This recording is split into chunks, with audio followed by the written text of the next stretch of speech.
रत्नाकर डाकू नारद जी से मिले। जिस तरह से वो पाप में लगे थे, नारद जी कहते हैं रत्नाकर अभी से तुम भगवान का नाम जब शुरू करो। तो रत्नाकर इतना पापी था कि उससे भगवान का नाम ही नहीं निकल रहा था। तो नारद जी ने कहा तुम राम बोलो, तो वो राम ही नहीं बोल पाता था। नारद जी ने कहा ठीक है, तुम लोगों को मारते हो तो तुम मरा बोलो। तो रत्नाकर ने कहा मरा, बोला अभी से निरंतर बोलो, मरा मरा मरा मरा मरा मरा करते करते वो राम राम राम पे आ गया। और एक दिन वो रत्नाकर महर्षि वाल्मीकि बने। नाम जाप का एटलीस्ट कलयुग में कितना बड़ा रोल है। ये भागवतम का कहना है कि कलयुग में लोग मंद होंगे, लेजी होंगे, सुमंद मतयो होंगे, हमेशा चिंतित रहेंगे और कम बुद्धि वाले होंगे। जैसे मैं एक अध्यापक से मिला था, बोला मैं अपने स्कूल के ब्लैक बोर्ड के ऊपर एग्जाम के टाइम पे पूरी आंसर शीट लिख देता हूँ और फिर भी बच्चे फेल होते हैं। ये है कलयुग। यानी कि सामने है आंसर शीट आपके कि आपको इस जीवन में पास कैसे होना है और आप फिर भी फेल हो रहे हैं, फिर से दोबारा जन्म ले रहे हैं। कल की अवतार के बारे में आप कुछ बताइए।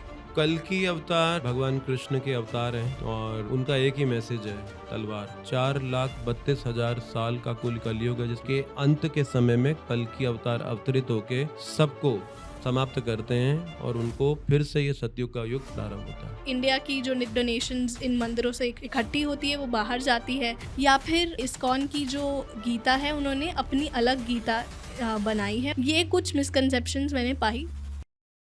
ऑलराइट दोस्तों, हम फिर से लौट आए हैं एक बहुत ही ज़बरदस्त स्पिरिचुअल कॉन्वर्सेशन के साथ। इस एपिसोड में इस्कॉन के विचित्र कृष्ण प्रभु जी ने इतनी ज़्यादा गहरी बातें की हैं, बट बहुत ही सरल अंदाज में। तो मैं अनुरोध करूंगी आप सबसे कि ये एपिसोड आप एंड तक ज़रूर देखिएगा, और हो सके तो ये एपिसोड अपनी फैमिली के साथ बैठकर ज़रूर देखिएगा, क्योंकि इस एपिसोड में है भक्ति, समर्पण, कृष्ण लीलाओं से संपूर्ण होकस पोकस का एक नया एपिसोड। और इस एपिसोड में मार्केट में जितनी भी नेगेटिव मिसकंसेप्शंस इस्कॉन से रिलेटेड फ्लोट हो रखी हैं उसको डायरेक्टली केटर किया गया है, और मैं चाहूँगी कि आप एपिसोड एंड तक ज़रूर देखें। Now I will let you soak in the entire conversation. Please put your earplugs together for an extremely enlightening episode.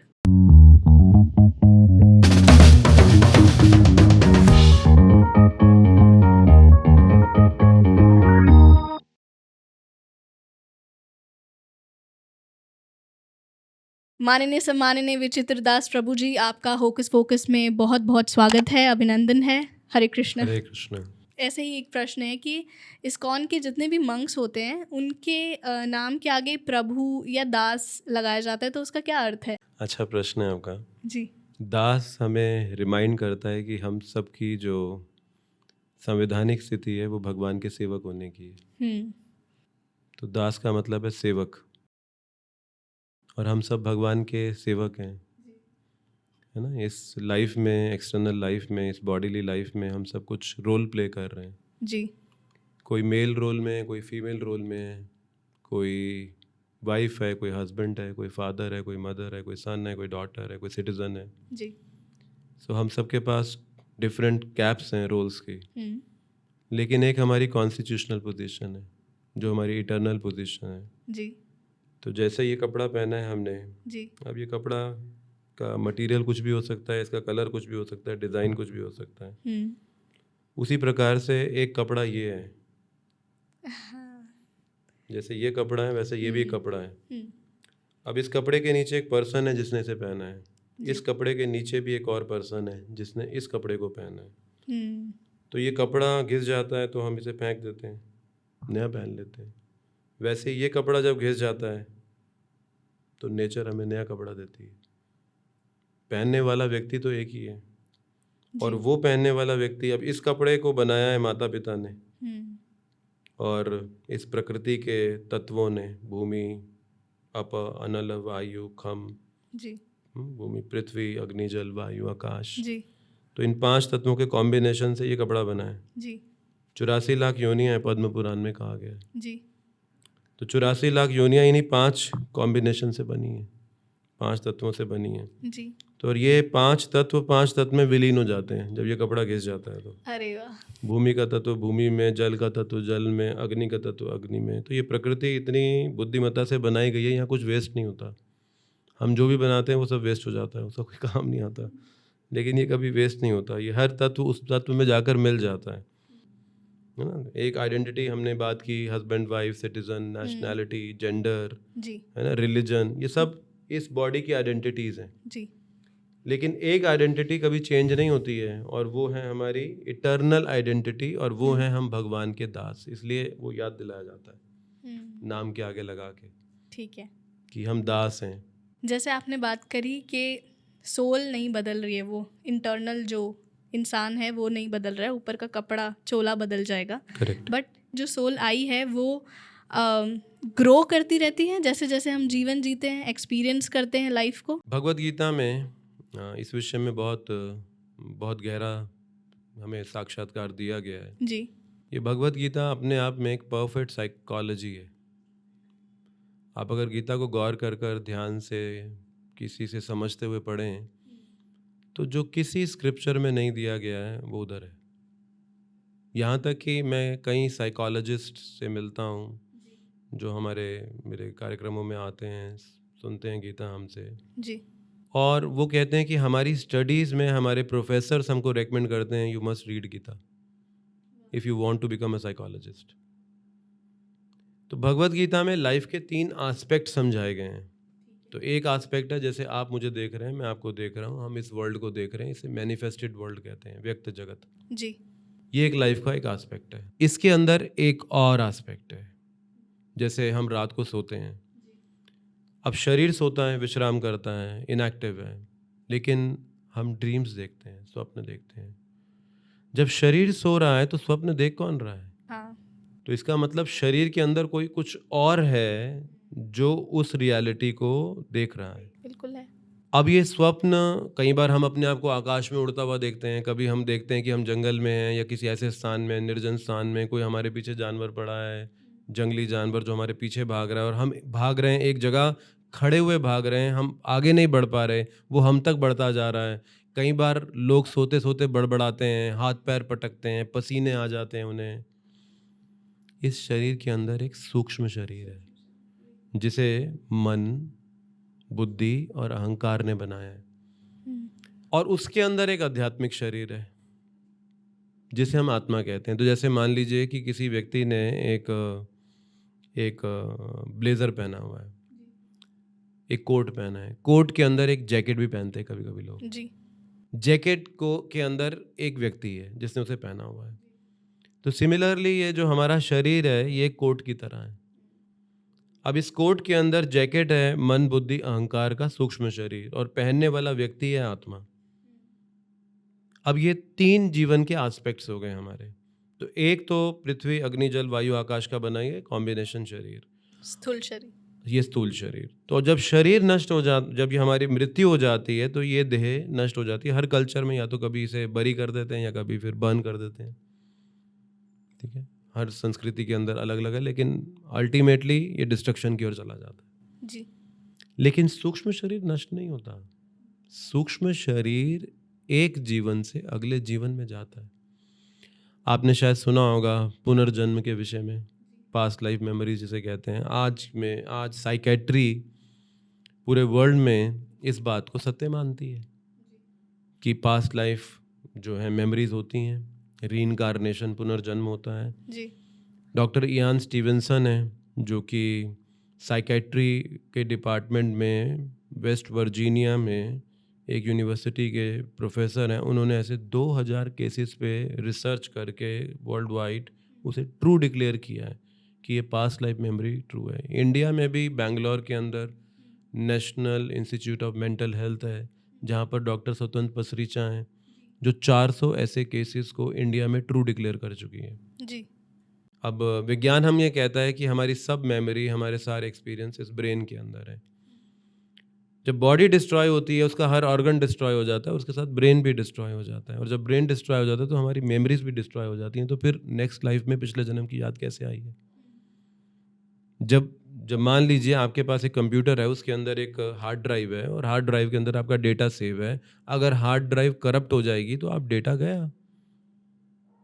तो हमारा ब्रेन एक हार्ड ड्राइव की तरह काम कर रहा है। वो हार्ड ड्राइव खत्म हो गई, उसका डेटा खत्म हो गया। अब नेक्स्ट लाइफ में प्रीवियस लाइफ की बातें याद कहाँ से आ गई हैं? इसका मतलब ब्रेन हार्ड ड्राइव नहीं है, कुछ और है जहाँ पर मेमोरी सेव हो रही है, और उसे हम मन कहते हैं। इसीलिए आप देखो, एक कहावत है, man is a born with a attitude. एक व्यक्ति का जन्म उसके उसके साथ उसका एटीट्यूड, उसका स्वभाव भी आया है। और आप देख सकते हैं अपने आसपास थोड़ा सा ऑब्जर्व करके कि जब हम जन्म लेते हैं या हमारे परिवार में कोई जन्म लेता है, एक बच्चे का एक अलग स्वभाव होता है। हम्म, कोई जिद्दी होता है, कोई बड़ा फ्रेंडली होता है, कोई हर समय छोटी छोटी बात पे रोता रहता है, और कोई किसी के पास भी चला जाता है, हिल मिल लेता है, उसे अपना बना लेता है। हम ये स्वभाव पिछले जन्मों से लाए हैं, इस लाइफ के नहीं हैं। तो इस लाइफ के अंदर हम जो कर रहे हैं उसके इम्प्रेशंस हमारे माइंड में स्टोर होते हैं, और ये लाइफ टाइम्स के इम्प्रेशन हैं, इस जीवन के नहीं है, सिर्फ जन्मों के हैं। तो जब से हम इस संसार में आए हैं तब से हमारे मन में उसके इम्प्रेशंस हैं। इसीलिए जब आप ड्रीम्स देखते हैं तो कभी कभी वो इम्प्रेशंस पॉप करते हैं।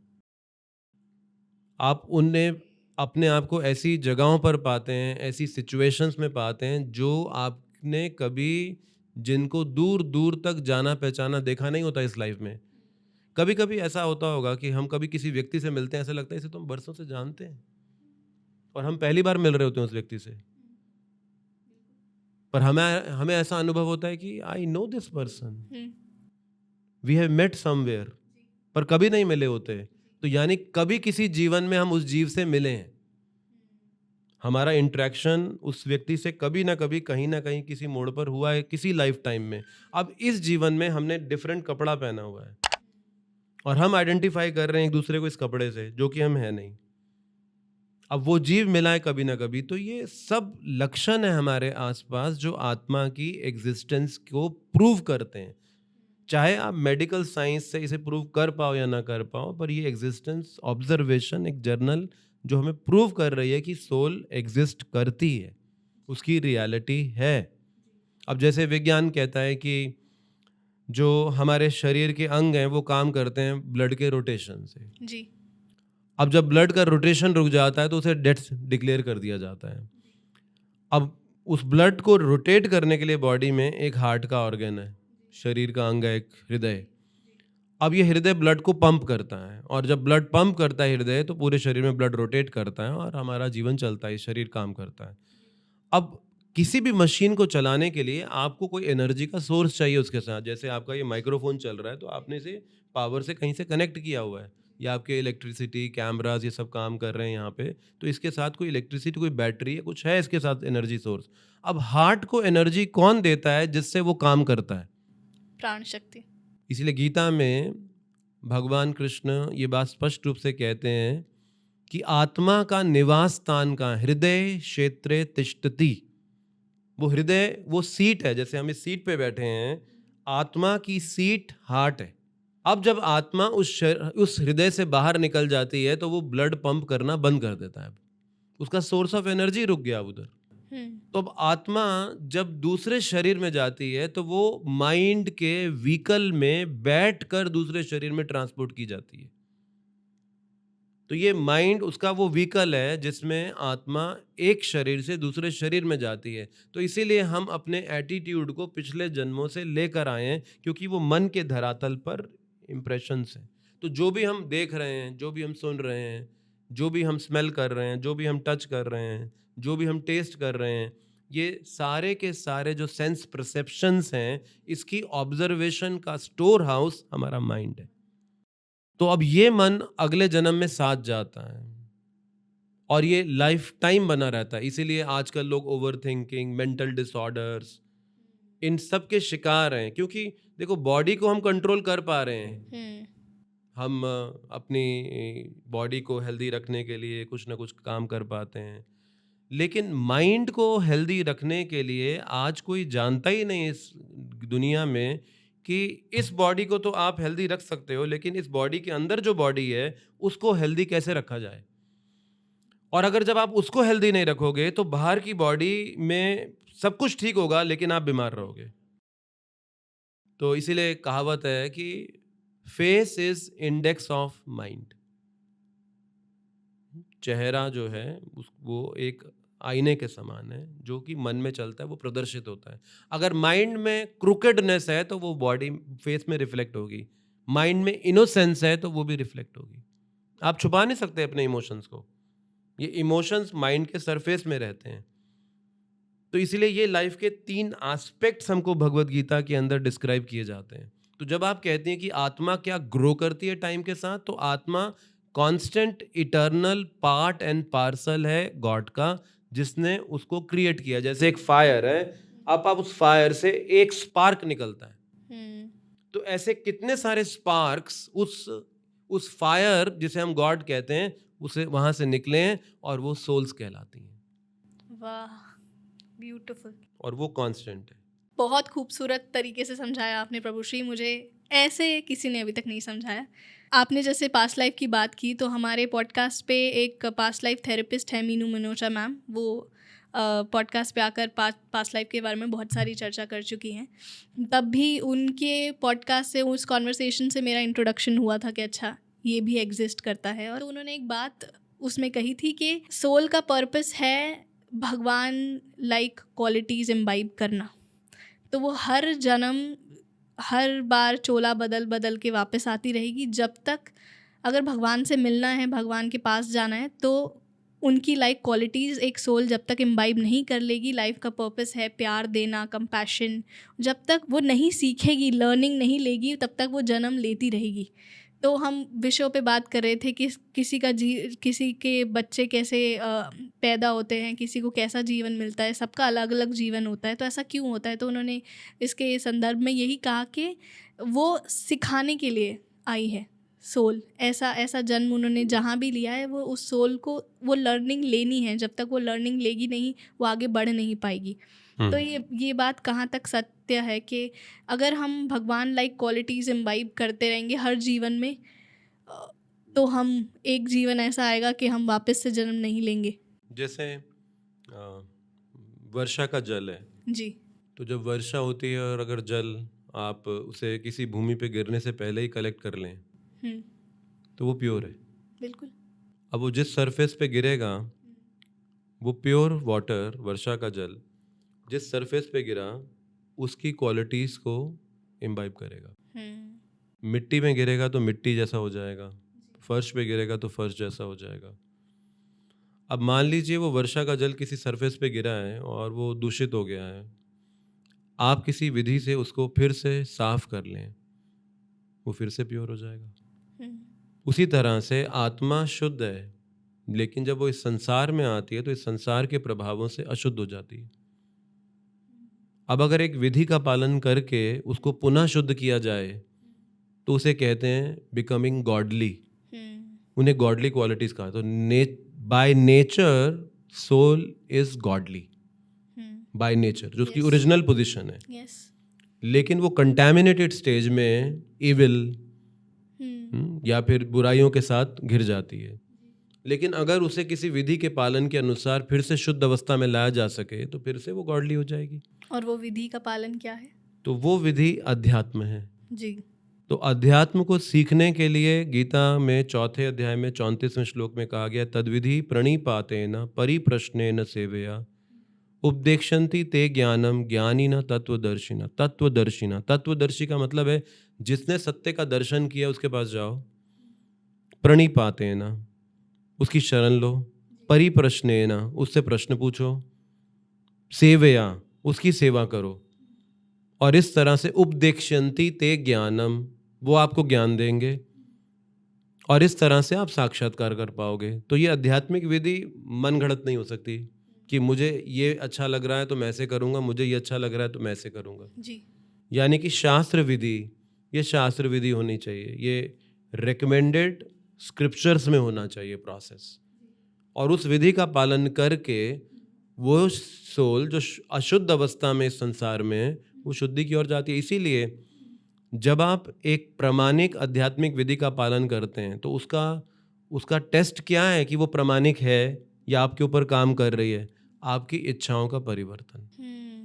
तो ये ट्रांसफॉर्मेशन कहलाता है, आपकी इच्छाओं का परिवर्तन। तो जिसे हम चेंज ऑफ हार्ट कहते हैं, हृदय का परिवर्तन कहते हैं। जैसे रत्नाकर डाकू नारद जी से मिले जी। नारद जी ने उनकी हालत को देखते हुए कहा, जिस तरह से वो पाप में लगे थे, लोगों को मारते थे, लूटते थे, कष्ट देते थे, तो नारद जी ने कहा आपको डर नहीं लगता अपने कर्मों से? आपको ये सब भोगना पड़ेगा, जैसी करनी वैसी भरनी, जो आप कर रहे हो वो भविष्य में आगे आ जाएगा आपके पास। जी। तो क्या आपको इससे डर नहीं लगता? तो उसने बोला मैं अपने लिए नहीं करता, मैं अपनी फैमिली के लिए करता हूँ। तो नारद जी ने कहा ठीक है, परिवार के लिए करते हो तो कल को कर्म का भागीदार आपका परिवार बनेगा क्या?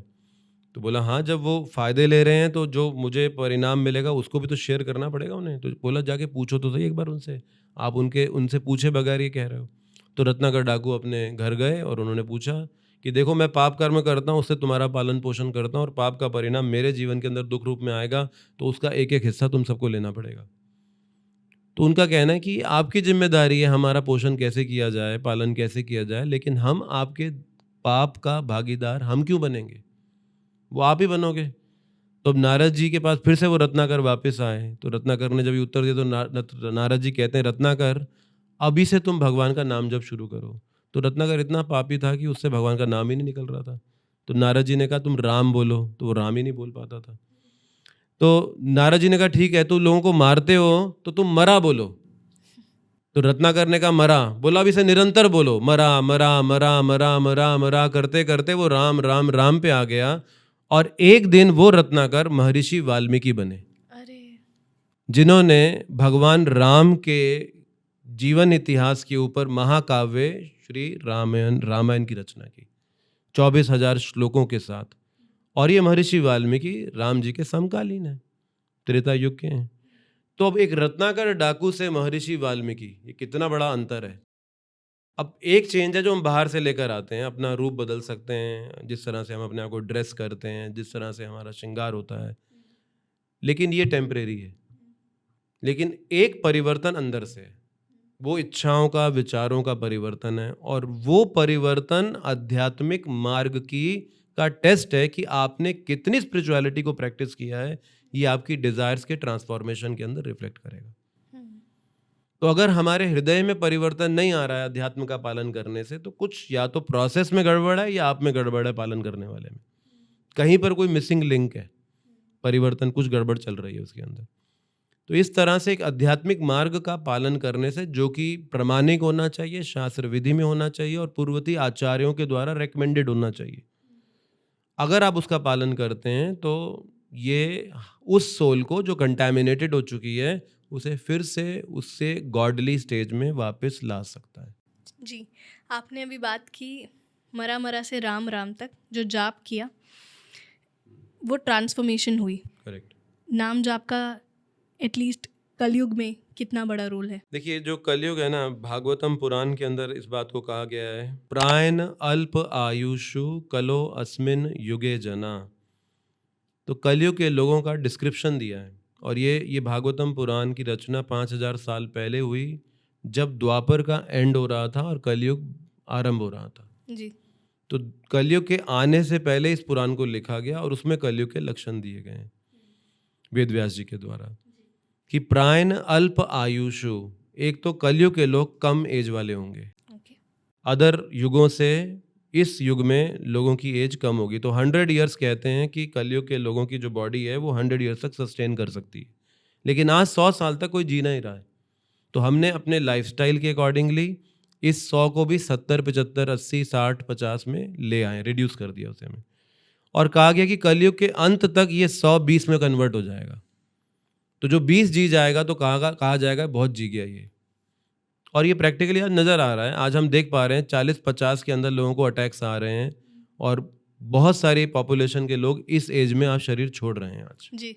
तो मेरी अंडरस्टैंडिंग में, मैं कोई ऐसा साइंटिफिक डेटा नहीं दे रहा हूँ, लेकिन एक general observation 10 out of 3 people 50 के ऊपर जीवन नहीं जी रहे हैं आज। 30% पॉपुलेशन, एक जनरल ऑब्जर्वेशन में ऐसा दिखता है, जो कि पहले अनहर्ड था, बिल्कुल सुना नहीं जाता था। आज कॉमन होने लगी है ये बात कि जा चुके हैं वो, अब नहीं है हमारे साथ। तो प्रायन अल्पायुषु कलो अस्मिन युगे जना, तो पहला लक्षण कलयुग का है कि लोगों की आयु कम होगी। दूसरा बताया गया मंद सुमंद मतयो मंद भागयात, लेजी होंगे वो, और अनफॉर्चुनेट होंगे कि मानव जीवन पाने के बाद भी मानव जीवन के पर्पस को वो समझते नहीं होंगे और इसका एक्सपोजर उनको नहीं मिलेगा कि आपको ह्यूमन बर्थ मिला क्यों है और इस ह्यूमन बर्थ का आपने करना क्या है। आप मनुष्य क्यों हो, आप पशु क्यों नहीं हो, आप इंसेक्ट क्यों नहीं हो, आप प्लांट क्यों नहीं हो, आप बर्ड क्यों नहीं हो, आप जलचर क्यों नहीं हो। 84 लाख योनियों के ये ब्रॉड जो है क्लासिफिकेशन है, आप उन कैटेगरीज में क्यों नहीं हो, आप ह्यूमन फॉर्म में ही क्यों हो। और इस मशीन का जो ह्यूमन फॉर्म है, इसका करना क्या है आपने, इसको किस लिए मेंटेन किया जाए। अब एक तो है मेंटेन करना और एक है मेंटेन करने का पर्पस क्या है। आप इसे मेंटेन क्यों करें इस बॉडी को, फॉर व्हाट पर्पस, ये किस लिए दी गई है। तो अनफॉर्चुनेट है हम लोग, दुर्भाग्यशाली हैं, इस बात का कोई ज्ञान नहीं होगा हमको। आज दुनिया भर में देखो आप, कितनी सारी स्ट्रीम्स हैं नॉलेज की। एक विद्यार्थी मुझे मिला था, वो पीएचडी कर रहा था, तो मैंने पूछा आपका विषय क्या है पीएचडी का, तो वो बोला च्युइंगम की इलास्टिसिटी को इंक्रीज करने के लिए मैं रिसर्च कर रहा हूँ कि च्युइंगम को कैसे मोर इलास्टिक बनाया जा सके और कैसे इसको ज़्यादा ड्यूरेबल बनाया जा सके, ताकि आप च्यू कर सकते हैं, करें ज़्यादा लंबे आवर्स के लिए। आज इस विषय पर लोग अपने जीवन को स्पेंड कर रहे हैं। एक लड़के से मैं मिला था जो रिसर्च कर रहा था बैट्स, चमगादड़ों की साइकोलॉजी के ऊपर। तो ऐसे पेड़ों के ऊपर बैठा लगा रहता है अपनी दूरबीन लगाकर कि जब बैट्स उड़ते हैं तो पहले राइट जाते हैं या लेफ्ट जाते हैं। अब वो राइट जाएं या लेफ्ट जाएं, अप जाएं या डाउन जाएं, उसको समझकर भी आपकी लाइफ में क्या परिवर्तन आ जाएगा। तो इतनी सारी आज नॉलेज की स्ट्रीम्स में रिसर्च की जा रही है, लेकिन एक नॉलेज जो कि हमारे लाइफ का पर्पस है, उसे जानने में कोई इंटरेस्टेड ही नहीं है। परे ब्रह्मणि कोपी न सकता। तो आदि शंकराचार्य जी कहते हैं बालास्तावत क्रीड़ा सकता, एक बच्चा खेल कूद में व्यस्त है। तरुणास्तावत तरुणी सकता, एक युवक एक युवती में व्यस्त है। वृद्धोस्तावत चिंता सकता, एक वृद्ध व्यक्ति चिंताओं में आ सकता है। पर परे ब्रह्मणि कोपी न सकता, लेकिन परम ब्रह्म में किसी को कोई कंसर्न नहीं है आज। तो ये भागवतम का कहना है कि कलयुग में लोग कैसे होंगे, मंद होंगे, लेजी होंगे, सुमंद मतयो होंगे, अनफॉर्चुनेट होंगे और कम बुद्धि वाले होंगे, उपद्रिता और हमेशा चिंतित रहेंगे। ये कलयुग के लोगों का डिस्क्रिप्शन है यहाँ पर। अब ऐसे समय में, जैसे मैं एक अध्यापक से मिला था, वो एक रूरल एरिया में एक स्कूल के अंदर गांव में पढ़ाता है जी। तो मैं उससे पूछ रहा था किस तरह के विद्यार्थी होते हैं, तो वो मेरे को जो उसने बताया, मेरी हालत ख़राब होगी सुन के, ये क्या कह रहा है। बोला मैं अपने स्कूल के ब्लैक बोर्ड के ऊपर एग्ज़ाम के टाइम पे पूरी आंसर शीट लिख देता हूँ और फिर भी बच्चे फेल होते हैं। ये है कलयुग। यानी कि सामने है आंसर शीट आपके कि आपको इस जीवन में पास कैसे होना है, और आप फिर भी फेल हो रहे हो, फिर से दोबारा जन्म ले रहे हो। ये कलयुग है।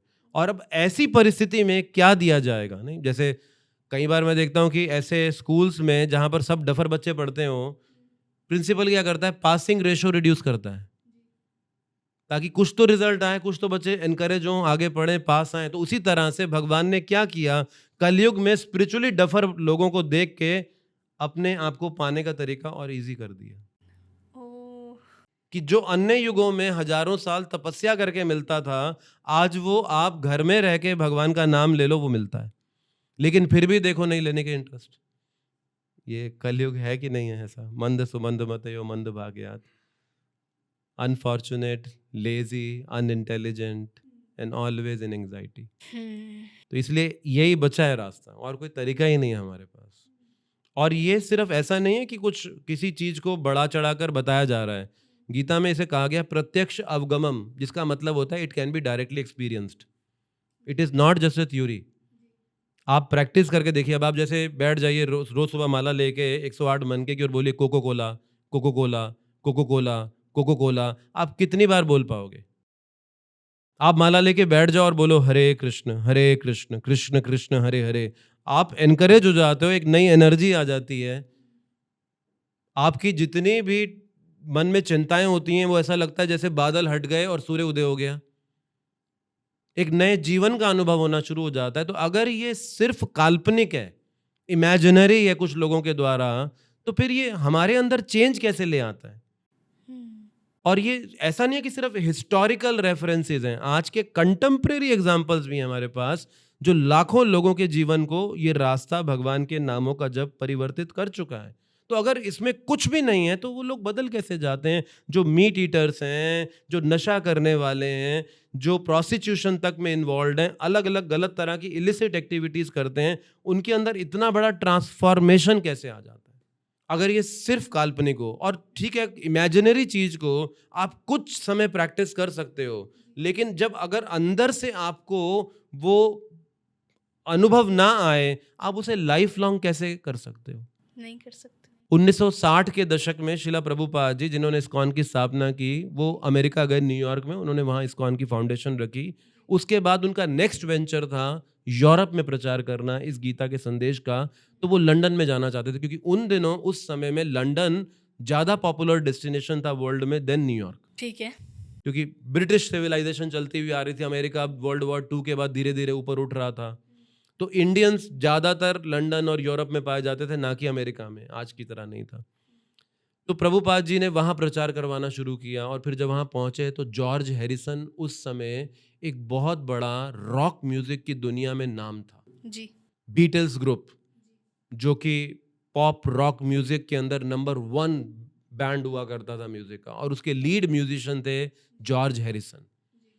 ये जॉर्ज हैरिसन के इतने लंबे लंबे बाल होते थे, वो गिटारिस्ट था, वो लिरिक्स लिखता था, वो गाता था, दुनिया उसको पसंद करती थी। इस हद तक उसके बारे में कहा गया कि जब वो 21 ईयर्स ओल्ड हुआ तो उसके घर पे 10 ट्रक आए लंदन पोस्टल डिपार्टमेंट के ग्रीटिंग कार्ड्स उसको देने के लिए, जो उसके फैंस ने भेजे थे।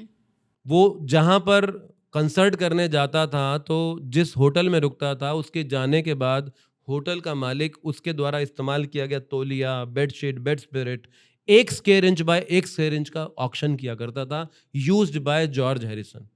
और वो प्रभुपाद जी के पास आके कहता है, स्वामी जी मुझे आपका शिष्य बनना है, मैं बाल कटवा के, सर मुंडवा के, शिखार रख के, धोती कुर्ता पहन के आपके आश्रम में रहना चाहता हूँ। तो प्रभुपाद जी ने कहा नहीं, तुम बाहर ही रहो और कृष्ण के लिए गाओ। और उसने एक रिकॉर्ड रिलीज किया, oh Krishna where are you.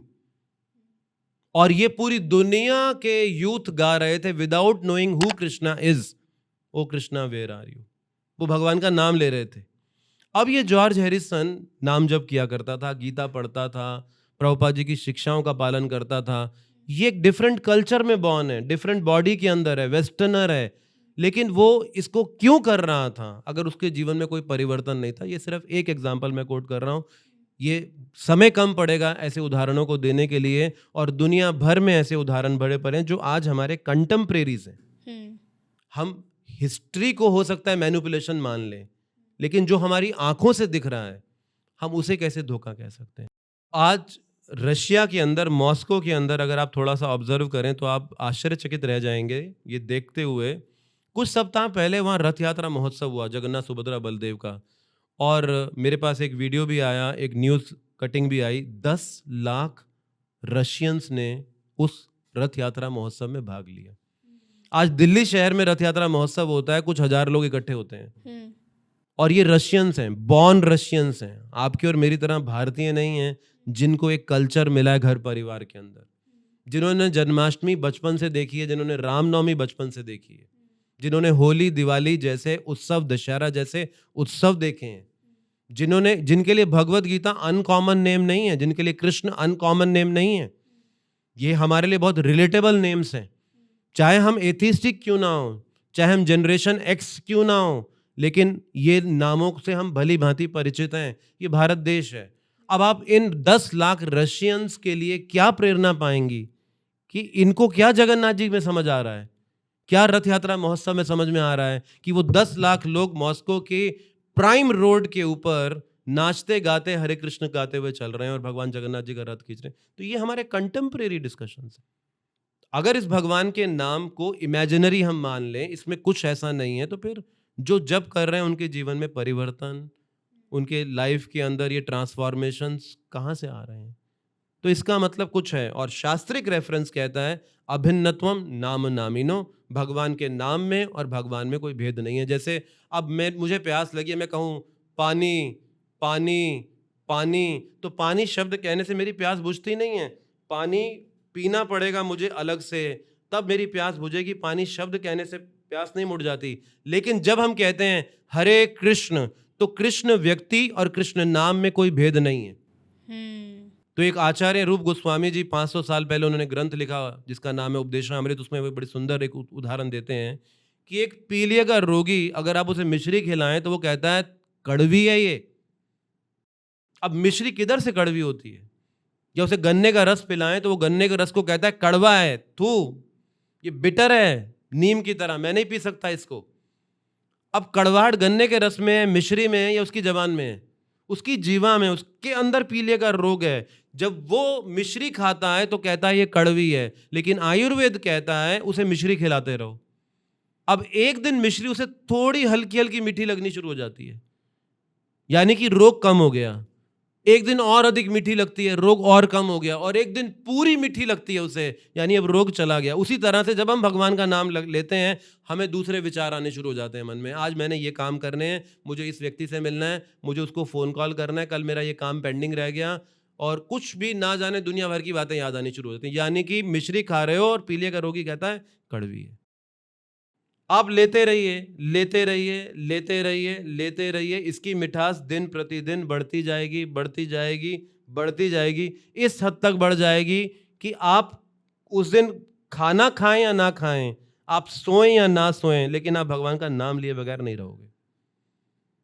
इसे प्राथमिकता कहते हैं। तो हमारे जीवन में समस्या ये नहीं है कि हम कन्विंस्ड नहीं हैं अध्यात्म से या भगवान की एग्जिस्टेंस से।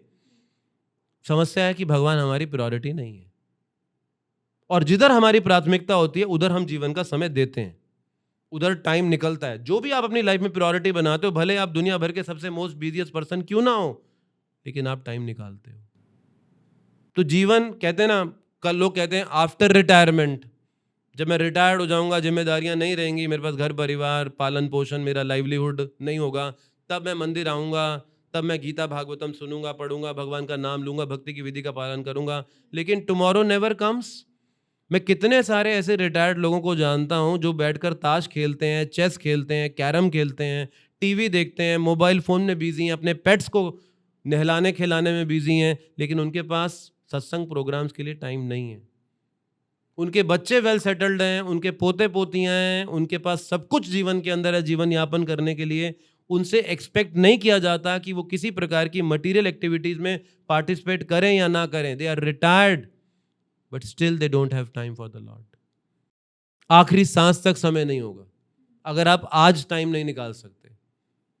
प्रहलाद महाराज भागवतम में कहते हैं कौमारम आचरित प्राज्ञो, 5 साल की एज से एक व्यक्ति को आध्यात्मिक जीवन का अभ्यास करना चाहिए। लेकिन आज 5 साल की एज से, रिसेंटली एक प्रोग्राम के अंदर मुझे बच्चों को कुछ अवार्ड्स देने थे, वो बच्चों ने कुछ एक्टिविटी की थी, तो जो ऑर्गेनाइजर ने कहा अब आपको अवार्ड्स देने, मैंने कहा ठीक है। मैं खड़ा हो गया, एक एक बच्चे का नाम पुकारा गया एक टीचर के द्वारा, और बच्चा आया तो उन्होंने एक पेंसिल सेट को बड़े अच्छे से पैकेट करके रखा होता है। एक ऐसा बच्चा जो अपने पैरों पे ठीक से चल भी नहीं पा रहा था, वो इतना छोटा था, इन्फेंट था, तो टीचर उसको पकड़ पकड़ के ऐसे स्टेज पर लेकर आई, और जैसे ही मैंने उसे वो पेंसिल सेट पकड़ाया, उसने पकड़ते ही ऐसे कान पे लगा लिया। वो बोल नहीं पा रहा, ठीक से चल नहीं पा रहा, लेकिन वो ये जानता है कि फ़ोन कैसे पकड़ा जाता है। आज ये हालत है हमारे संसार की। तो इसीलिए प्रहलाद महाराज कहते हैं 5 साल की उम्र से एक मनुष्य को आध्यात्मिक ज्ञान देना चाहिए, और ये रिस्पॉन्सिबिलिटी पेरेंट्स की है। भागवतम कहती है जननी न सस्यात, आप बर्थ मत देना अगर आप उसे इस संसार से निकलने का रास्ता नहीं सिखा सकते। आपको कोई राइट नहीं है जन्म देने का, कि अगर आप उसे इस संसार से मुक्त होने का रास्ता नहीं दे सकते, तो आप तभी लिविंग एंटिटी को इस संसार में लेकर आओ अगर आप इतने सक्षम हो कि आप उसे यहाँ से निकलने का मार्ग दे सको। तो कितना एम्फेसाइज दिया गया इस बात पे, भले आपके पास खाने के लिए ना हो, लेकिन आपको जीवन का पर्पस पता होना चाहिए, आपको उस पर काम होना चाहिए। इतना हैवी एम्फेसाइज दिया गया। ऐसा मत सोचो कि एंशिएंट इंडिया मूर्खों का इंडिया था। आज इंडस्ट्रियल इंडिया, आज टेक्नोलॉजिकल इंडिया, साइंटिफिक इंडिया ही बड़ा इंटेलिजेंट इंडिया है। ये ऋषि मुनि मूर्ख नहीं थे जो सब संसार छोड़ के जंगलों में अकेले रह रहे थे। वो ब्रिटेन में इंडस्ट्रियल रेवोल्यूशन चल रहा था उस समय, और भारत के ऋषि लोगों का एक अलग रेवोल्यूशन चल रहा था पहाड़ों में, जंगलों में। वो सेल्फ रियलाइजेशन के ऊपर काम कर रहे थे जो पूरी दुनिया काम नहीं की। इसीलिए भारत को विश्व गुरु होने की उपाधि क्यों दी जाती है? क्योंकि आज आप देखो ना, हर देश का एक स्पेशलाइजेशन एरिया है। आप जापान में जाओ, जापान की टेक्नोलॉजी नंबर 1 मानी जाती है। आप जर्मनी में जाओ, मशीनरी नंबर 1 मानी जाती है। फ्रांस में जाओ, फैशन नंबर 1 माना जाता है जी। आप जिस देश में देखोगे एक विशेषता है उधर की, जो उधर ही यूनिक है, जो उधर पाने के लिए लोग जाते हैं, देखने के लिए उधर जाते हैं। आप इंडिया की क्या ऐसी यूनिक विशेषता है जो किधर और नहीं मिलती? अब इतना फॉरेन टूरिस्ट इंडिया आता है, वो क्या देखने आता है? यहाँ की टेक्नोलॉजी, यहाँ की इंडस्ट्री, यहाँ की साइंटिफिक इन्वेंशंस क्या देखने आता है? वो मिलेगा आपको वृंदावन, वो मिलेगा हरिद्वार, वो मिलेगा ऋषिकेश, आपको वो आपको ऐसे तीर्थ स्थानों पे मिलेगा, धार्मिक स्थानों पर मिलेगा। जितना फॉरेन टूरिस्ट है वहां पर आता है, क्यों आता है? यहाँ से धर्म सीखने आता है। और ये इंडिया की को सिखाना कर्तव्य है। आज पूरे वर्ल्ड के अंदर आप देखो एक टर्मोइल चल रहा है, जिधर उठाकर देखो लोग इतने अनसेफ हैं। कहीं रॉयट्स चल रहे हैं, कहीं सिविल वॉर चल रही है, कहीं 2 देश आपस में लड़ने में लगे हुए हैं, कहीं देश तैयारी करने में लगे हुए, कल को लड़ाई होने वाली है।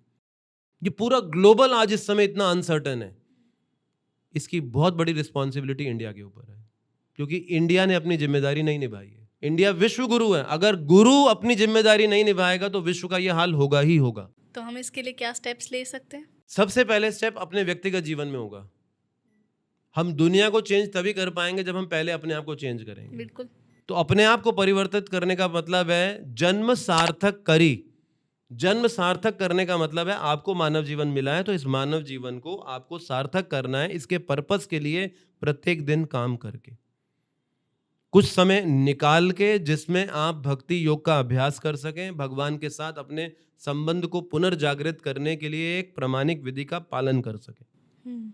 जिस तरह से एक व्यक्ति 8 घंटे पैसा कमाने के लिए जाता है, 8 घंटे शरीर को फिर से रिजुविनेट करने के लिए काम करता है, उसे अब 8 घंटे भगवान की सेवा में भी देने चाहिए रोज।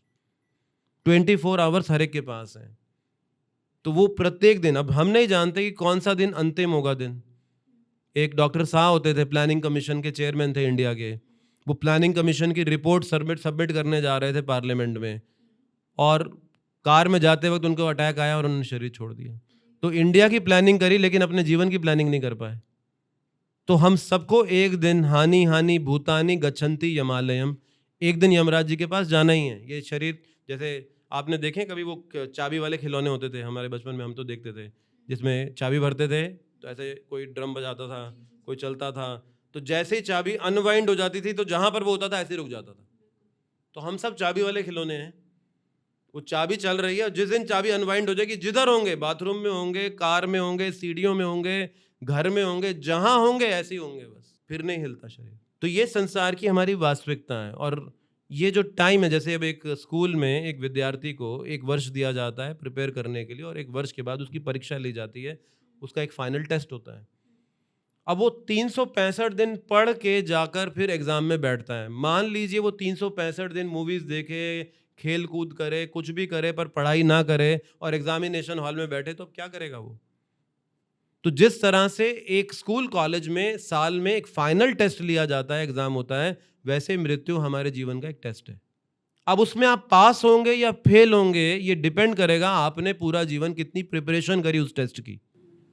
तो जीवन की वास्तविकता है ये मृत्यु। अब हम अगर ये जो 100 वर्ष का मानव जीवन दिया गया, या 70, 80, 50 साल का जो जीवन दिया गया है, उस परीक्षा की तैयारी के लिए दिया गया है, जिसका सामना हम सबको एक दिन करना ही होगा, चाहे आप चाहो या ना चाहो। आप देखो ना, डेथ वर्ड, आज के संसार में कोई इसकी बात नहीं करना चाहता। हर कोई इस बात को अवॉइड करना चाहता है। पूरी सिविलाइजेशन आज एक गुड लुकिंग सिविलाइजेशन है, वो रियलिटी को जीने वाली सिविलाइजेशन ही नहीं है। हम कैसे दिख रहे हैं और कैसे प्रस्तुत कर पा रहे हैं अपने आप को, बस इसी बात पर फोकस है हम सबका।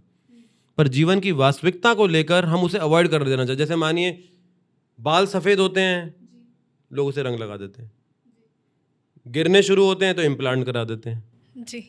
तो जो रियलिटी है हम उसका सामना नहीं करना चाहते कि ये आप देखो, नेचर, ये बॉडी ऐसी बनी है, ये आपको मैसेज दे रही है, prepare, time is up, exit, you are about to leave any time. तो बालों का सफ़ेद होना ये साइन है। जैसे रामायण में आता है, दशरथ महाराज जी ने आईने में अपने बाल सफ़ेद देखे, और जैसे ही सफ़ेद देखे उनके मन में विचार आया, अब श्री रामचंद्र जी को राजा बनाना चाहिए, अब ये मेरा टाइम है रिटायरमेंट लेने का। लेकिन हम आज बाल सफ़ेद देखते हैं तो क्या करते हैं, देखते हैं कौन सा रंग लगाएं, कैसे इसे छुपाएं। तो हम वास्तविकता का सामना करने के लिए तैयार ही नहीं है, और ये हमारी समस्या है कि आज हमें प्रिपेयर नहीं किया जा रहा इस रियलिटी को फेस करने के लिए। और जब लाइफ की रियलिटी हमारे सर पर आकर गिरती है तो हम हताश हो जाते हैं, लोग आज सुसाइड्स कर लेते हैं, ड्रग एडिक्शन में चले जाते हैं, इंटॉक्सिकेशंस का शेल्टर लेते हैं, क्या क्या नहीं करते, एंगर और किन किन चीज़ों के शिकार हो जाते हैं, मेंटल डिसऑर्डर्स, डिप्रेशंस, एंग्जाइटीज। जी। ये रियलिटी का सामना ना करने की प्रिपरेशन ना होने के कारण है।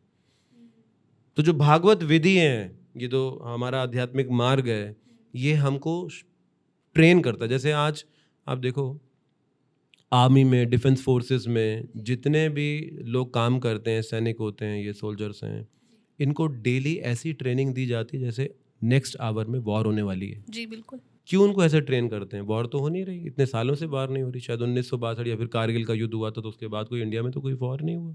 तो फिर ऐसी ट्रेनिंग क्यों देते? ताकि जब एक्चुअल वॉर हो तो आज पसीना बहाएंगे तो ब्लड नहीं बहाएंगे। तो सिमिलरली हम हर दिन उठते हैं और अपने आप को प्रिपेयर करते हैं इस दृष्टि से कि probably today is my last day. आप कह रहे हो कि लाइफ को, ये जो हम लाइफ जी रहे हैं, ये हमें प्रिपेयर कर रही है, प्रिपेयर अपने आप को करना है फॉर द अल्टीमेट टेस्ट।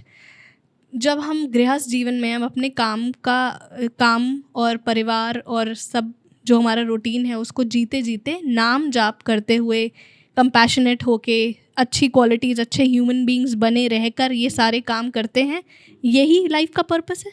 जैसे ये हाथ है हमारा, ये हाथ का पर्पस है इस बॉडी को सर्व करना।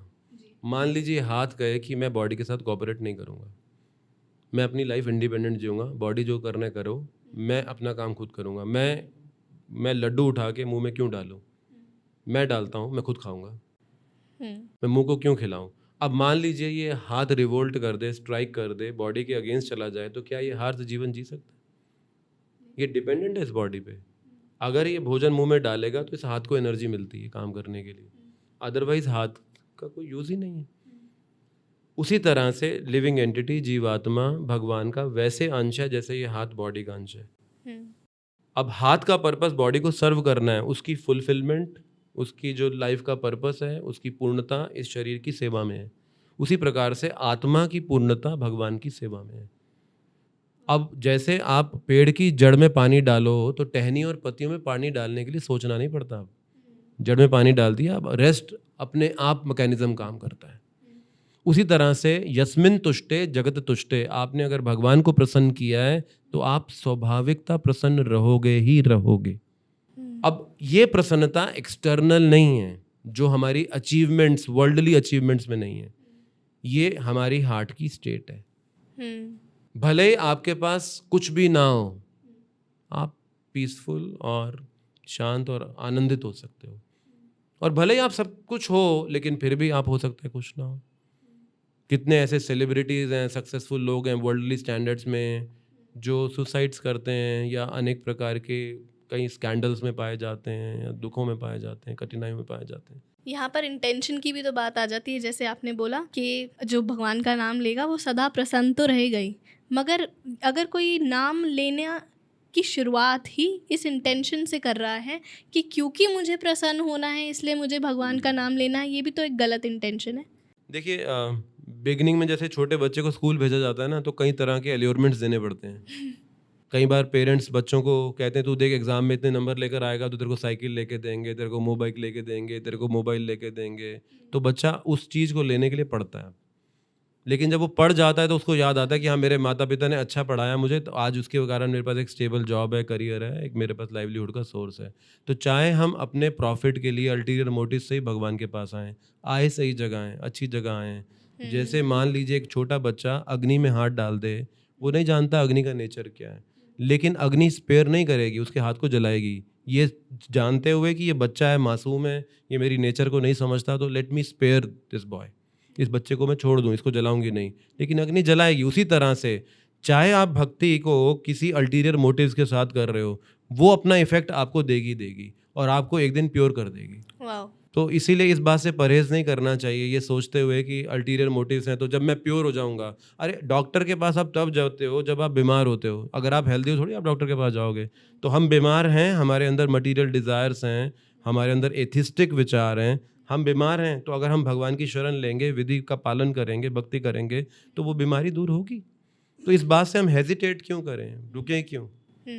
तो इसलिए बिना इस विचार के हमें पालन करना चाहिए। हमारे पॉडकास्ट पे रसराज जी महाराज आए थे और ये चर्चा हुई थी उनके साथ कि जब हम राम जी का स्मरण करते हैं, राम जी की बात करते हैं, तो जितना भी हमने उनके बारे में जाना है, पढ़ा है, सुना है, वो ये दर्शाता है कि राम जी हमें मर्यादा में रहना सिखाते थे। जब कृष्ण जी की बात आती है तो ऐसा कहा जाता है कि कृष्ण जी मर्यादा में रखना सिखाते हैं। तो कलयुग में हमें किसकी ज़्यादा ज़रूरत है? देखिए, दो चीज़ें हैं, एक है कंटेनर और एक है कंटेंट। Okay, please elaborate. तो कंटेंट का मतलब है कि जो भक्ति की विधि है या उसका अभ्यास है, और कंटेनर है हमारा सोशल ऑर्डर। हम एक सोशल ऑर्डर के अंदर हैं जी, है ना। तो चाहे कोई फैमिली मैन है, कोई रिनाउंस ऑर्डर के अंदर है, कोई स्टूडेंट लाइफ के अंदर है, हम डिफरेंट सोशल ऑर्डर्स के अंदर है, मेल हैं, फीमेल हैं, सबके डिफरेंट प्रोटोकॉल्स हैं। तो सोशल ऑर्डर में रहते हुए कंटेंट को रखना, स्पिरिचुअल प्रैक्टिस को करना, ये है भगवान राम और कृष्ण दोनों का समन्वय। जी, और दोनों की शिक्षाओं का हमें आवश्यकता है। हम ये कहें कि हम कृष्ण के फॉलोअर हैं तो हम मर्यादा पालन नहीं करेंगे। तो एक सिविलाइज्ड ह्यूमन बीइंग से ये एक्सपेक्ट किया जाता है कि डेफिनेटली वो लाइफ के पर्पस के लिए काम कर रहा है, लेकिन हम करंटली एक सोसाइटी के पार्ट हैं। अब जैसे हम जिस लैंड में रह रहे हैं वहाँ के लॉज हैं। मिडल ईस्ट के अंदर हम इस तरह से ओपनली धोती कुर्ता पहन के नहीं घूम सकते, हम इस तरह से तिलक लगा के नहीं घूम सकते। वहाँ पर हमें अपनी आइडेंटिटी हाइड करनी होगी। हम अपने घर में जाके जरूर ऐसे हो सकते हैं, हम वहाँ पर भगवान का नाम जोर जोर के चिल्लाकर कीर्तन करते हुए ले सकते हैं, लेकिन सड़कों पर हम इस तरह से प्रोसेशंस नहीं निकाल सकते जिन्हें हम नगर कीर्तन, रथ यात्रा कहते होंगे, या बड़े बड़े जन्माष्टमी, रामनवमी फेस्टिवल सेलिब्रेट नहीं कर सकते हम। बिल्कुल। Maybe in house we can do anything what we want to do. तो वो एक सोशल ऑर्डर है वहाँ का। अगर आपको वहाँ रहते हुए भगवान का भक्त होना है तो आपको उस सोशल ऑर्डर को फॉलो करते हुए भक्ति करनी होगी। आप कहोगे मैं भगवान का भक्त हूँ, मेरे लिए कोई लॉ नहीं काम करता, I can do anything anywhere whatever I wish to do, वो काम नहीं करेगा। तो उसी तरह से मर्यादा का पालन करते हुए हमें भक्ति का अभ्यास करना होगा। ये दोनों का समन्वय है और ये शास्त्रिक है, अदरवाइज तो हैवॉक क्रिएट हो जाएगा पूरी सोसाइटी के अंदर। तो इवन ग्रेटेस्ट स्टॉलवर्ट डिवोटीज जो बॉडीली कॉन्शियस में नहीं है, जो लिबरेटेड सोल्स हो चुके हैं, उनसे भी एक्सपेक्ट किया जाता है कि वो सोशल कस्टम और सोशल ऑर्डर्स को डिसोबे नहीं करेंगे जी, for others to lead and encourage. जैसे गीता के 3rd चैप्टर के 21st वर्स में भगवान कृष्ण कहते हैं, यद यद आचरति श्रेष्ठ तत्तद एव तरोजना। जैसे श्रेष्ठ लोग आचरण करते हैं, सामान्य लोग उनका अनुकरण करते हैं। और भगवान कृष्ण गीता में ये भी कहते हैं, हालांकि कोई कर्म मुझे करने के लिए मैं बाध्य नहीं हूं, लेकिन फिर भी मैं कर्म करता हूं दूसरों के लिए स्टैंडर्ड सेट करने के लिए। तो यानी कि जब तक हम इस मटेरियल क्रिएशन में हैं, इस वर्ल्डली लाइफ के अंदर हैं, तो हमें सोशल कस्टम्स और सोशल ऑर्डर्स को ऑब्जर्व करना होगा दूसरों के लिए एक उदाहरण सेट करने के लिए।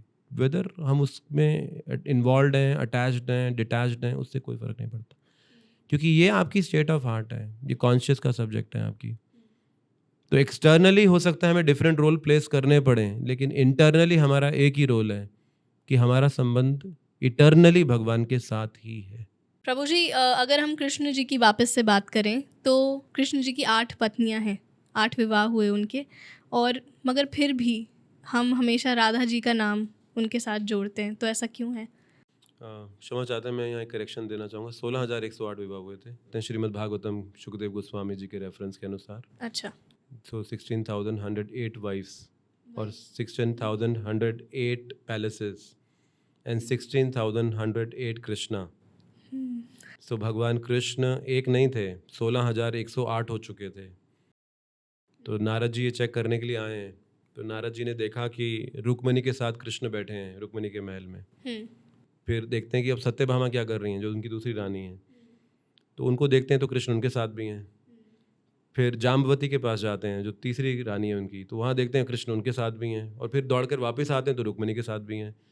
तो 16,108 कृष्ण 16,108 महलों से निकलते थे और एक हो जाते थे, और फिर इस तरह से सुकर्मा महल, जहाँ पर उनको अपना न्याय देते थे, द्वारका में जाते थे, और एक कृष्ण शाम को आते थे और 16,108 हो जाते थे। तो ये कृष्ण ही कर सकते हैं। तो जब आपने कहा कि कृष्ण की अनेक रानियां थीं, अनेक पत्नियां थीं, लेकिन श्रीमती राधा रानी का नाम ही उनके साथ क्यों जोड़ा जाता है, तो यहाँ पर मैं ये कहना चाहूँगा कि श्रीमती राधा रानी कोई स्त्री नहीं है, वो उनकी अंतरंगा शक्ति है। अब देखिए, वेद ये बात स्पष्ट रूप से कहते हैं कि भगवान से ना तो कोई ऊंचा है, ना उनके कोई समान है। तो जब उनके कोई समान नहीं है, तो फिर कोई स्त्री भी उनके समान कैसे हो सकती है जी। अब जब हमें सुख पाना होता है, तो हमारे सुख पाने के कई तरीके हैं। हम इंद्रियों से सुख पाते हैं, मन से सुख पाते हैं, बुद्धि से सुख पाते हैं, अहंकार से सुख पाते हैं, अध्यात्म में आत्मा के स्तर पे सुख पाते हैं। अब एक स्त्री एक पुरुष एक साथ आते हैं संसार के अंदर सुख ढूंढने के लिए, एक दूसरे से पास आते हैं, अन्यथा एक दूसरे के पास आएंगे क्यों, अगर सुख नहीं पाना चाहेंगे तो। लेकिन अगर भगवान को सुख चाहिए तो वो किसके पास जाएंगे? उनके तो बराबर कोई है ही नहीं। तो इसीलिए भगवान अपने आप को एक्सपैंड करते हैं फीमेल फॉर्म में, और वो फीमेल गॉड को श्रीमती राधा रानी कहते हैं। तो वो शक्ति है उनकी, है ना। अब दो विचार साथ साथ पैरेलली रन करते हैं, एक है सिद्धांत और एक है लीला जी। तो जब भगवान लीला करते हैं तो लीला उनके और उनके भक्तों के आनंद के लिए, लेकिन सिद्धांत स्थायी है। तो सिद्धांत है कि श्रीमती राधा रानी उनकी अंतरंगा हलादनी शक्ति है, वो कृष्ण का एक्सपेंशन है, वो कृष्ण का विस्तार है, वो कोई स्त्री नहीं है। लेकिन लीला में उन्हें एक स्त्री के रूप में देखा जाएगा। बहुत। तो अब ये जो है समन्वय करना होगा कि आप भगवान को तभी समझ पाओगे जब आप उनके तत्व को समझोगे, जब उनके सिद्धांत को समझोगे। अन्यथा लीला को हम एक मनोरंजन देखेंगे, एंटरटेनमेंट प्रोग्राम, और उस लीला को देखकर आप भगवान पे उंगली भी उठाओगे कि हमारे लिए मोरालिटी की बात की जाती है और भगवान के लिए कोई मोरालिटी नहीं है क्या? यहाँ पर पॉलीगैमी की बात कर रहे हैं, एक से ज़्यादा विवाह कर रहे हैं भगवान, और हम कहते हैं कि हमको एक ही विवाह करना चाहिए। तो ये हमारे लिए नियम और उनके लिए नियम अलग है। तो इसीलिए भगवान के तत्व व सिद्धांत को समझना बहुत आवश्यक है जब आप उनकी लीलाओं को समझना चाहेंगे। तो देखिए, हर व्हीकल के अलग लॉज हैं। जैसे मान लीजिए एक ट्रक है, वो रोड पे चलता है, उसके लिए कुछ लॉज हैं कि उस हैवी ट्रैफिक को लेफ्ट साइड पर ड्राइव होना होगा, रेड लाइट आएगा तो रुकना पड़ेगा। मान लीजिए एक ट्रक ट्रैफिक जैम में खड़ा है और ऊपर से एक एयरक्राफ्ट निकल रहा है, और वो एयरक्राफ्ट को देख के कहता है हम सब जाम में खड़े हैं, तू क्यों चल रहा है? उसका लॉ अलग है और हमारा लॉ अलग है, ट्रक ड्राइवर का। सिमिलरली ह्यूमन लॉज अलग हैं और भगवान के लॉज अलग हैं। हम भगवान को अपनी स्टेज पे उतार कर अपने जैसा देख कर नहीं समझ सकते। हमें अपने आप को उनकी स्टेज पे उठाना होगा उनको समझने के लिए, और ये सिद्धांत है। तो इसलिए श्रीमती राधा रानी उनकी शक्ति हैं, और जहाँ कृष्ण हैं, अब जैसे जहाँ हम हैं हमारी शक्ति हमारे साथ है जी।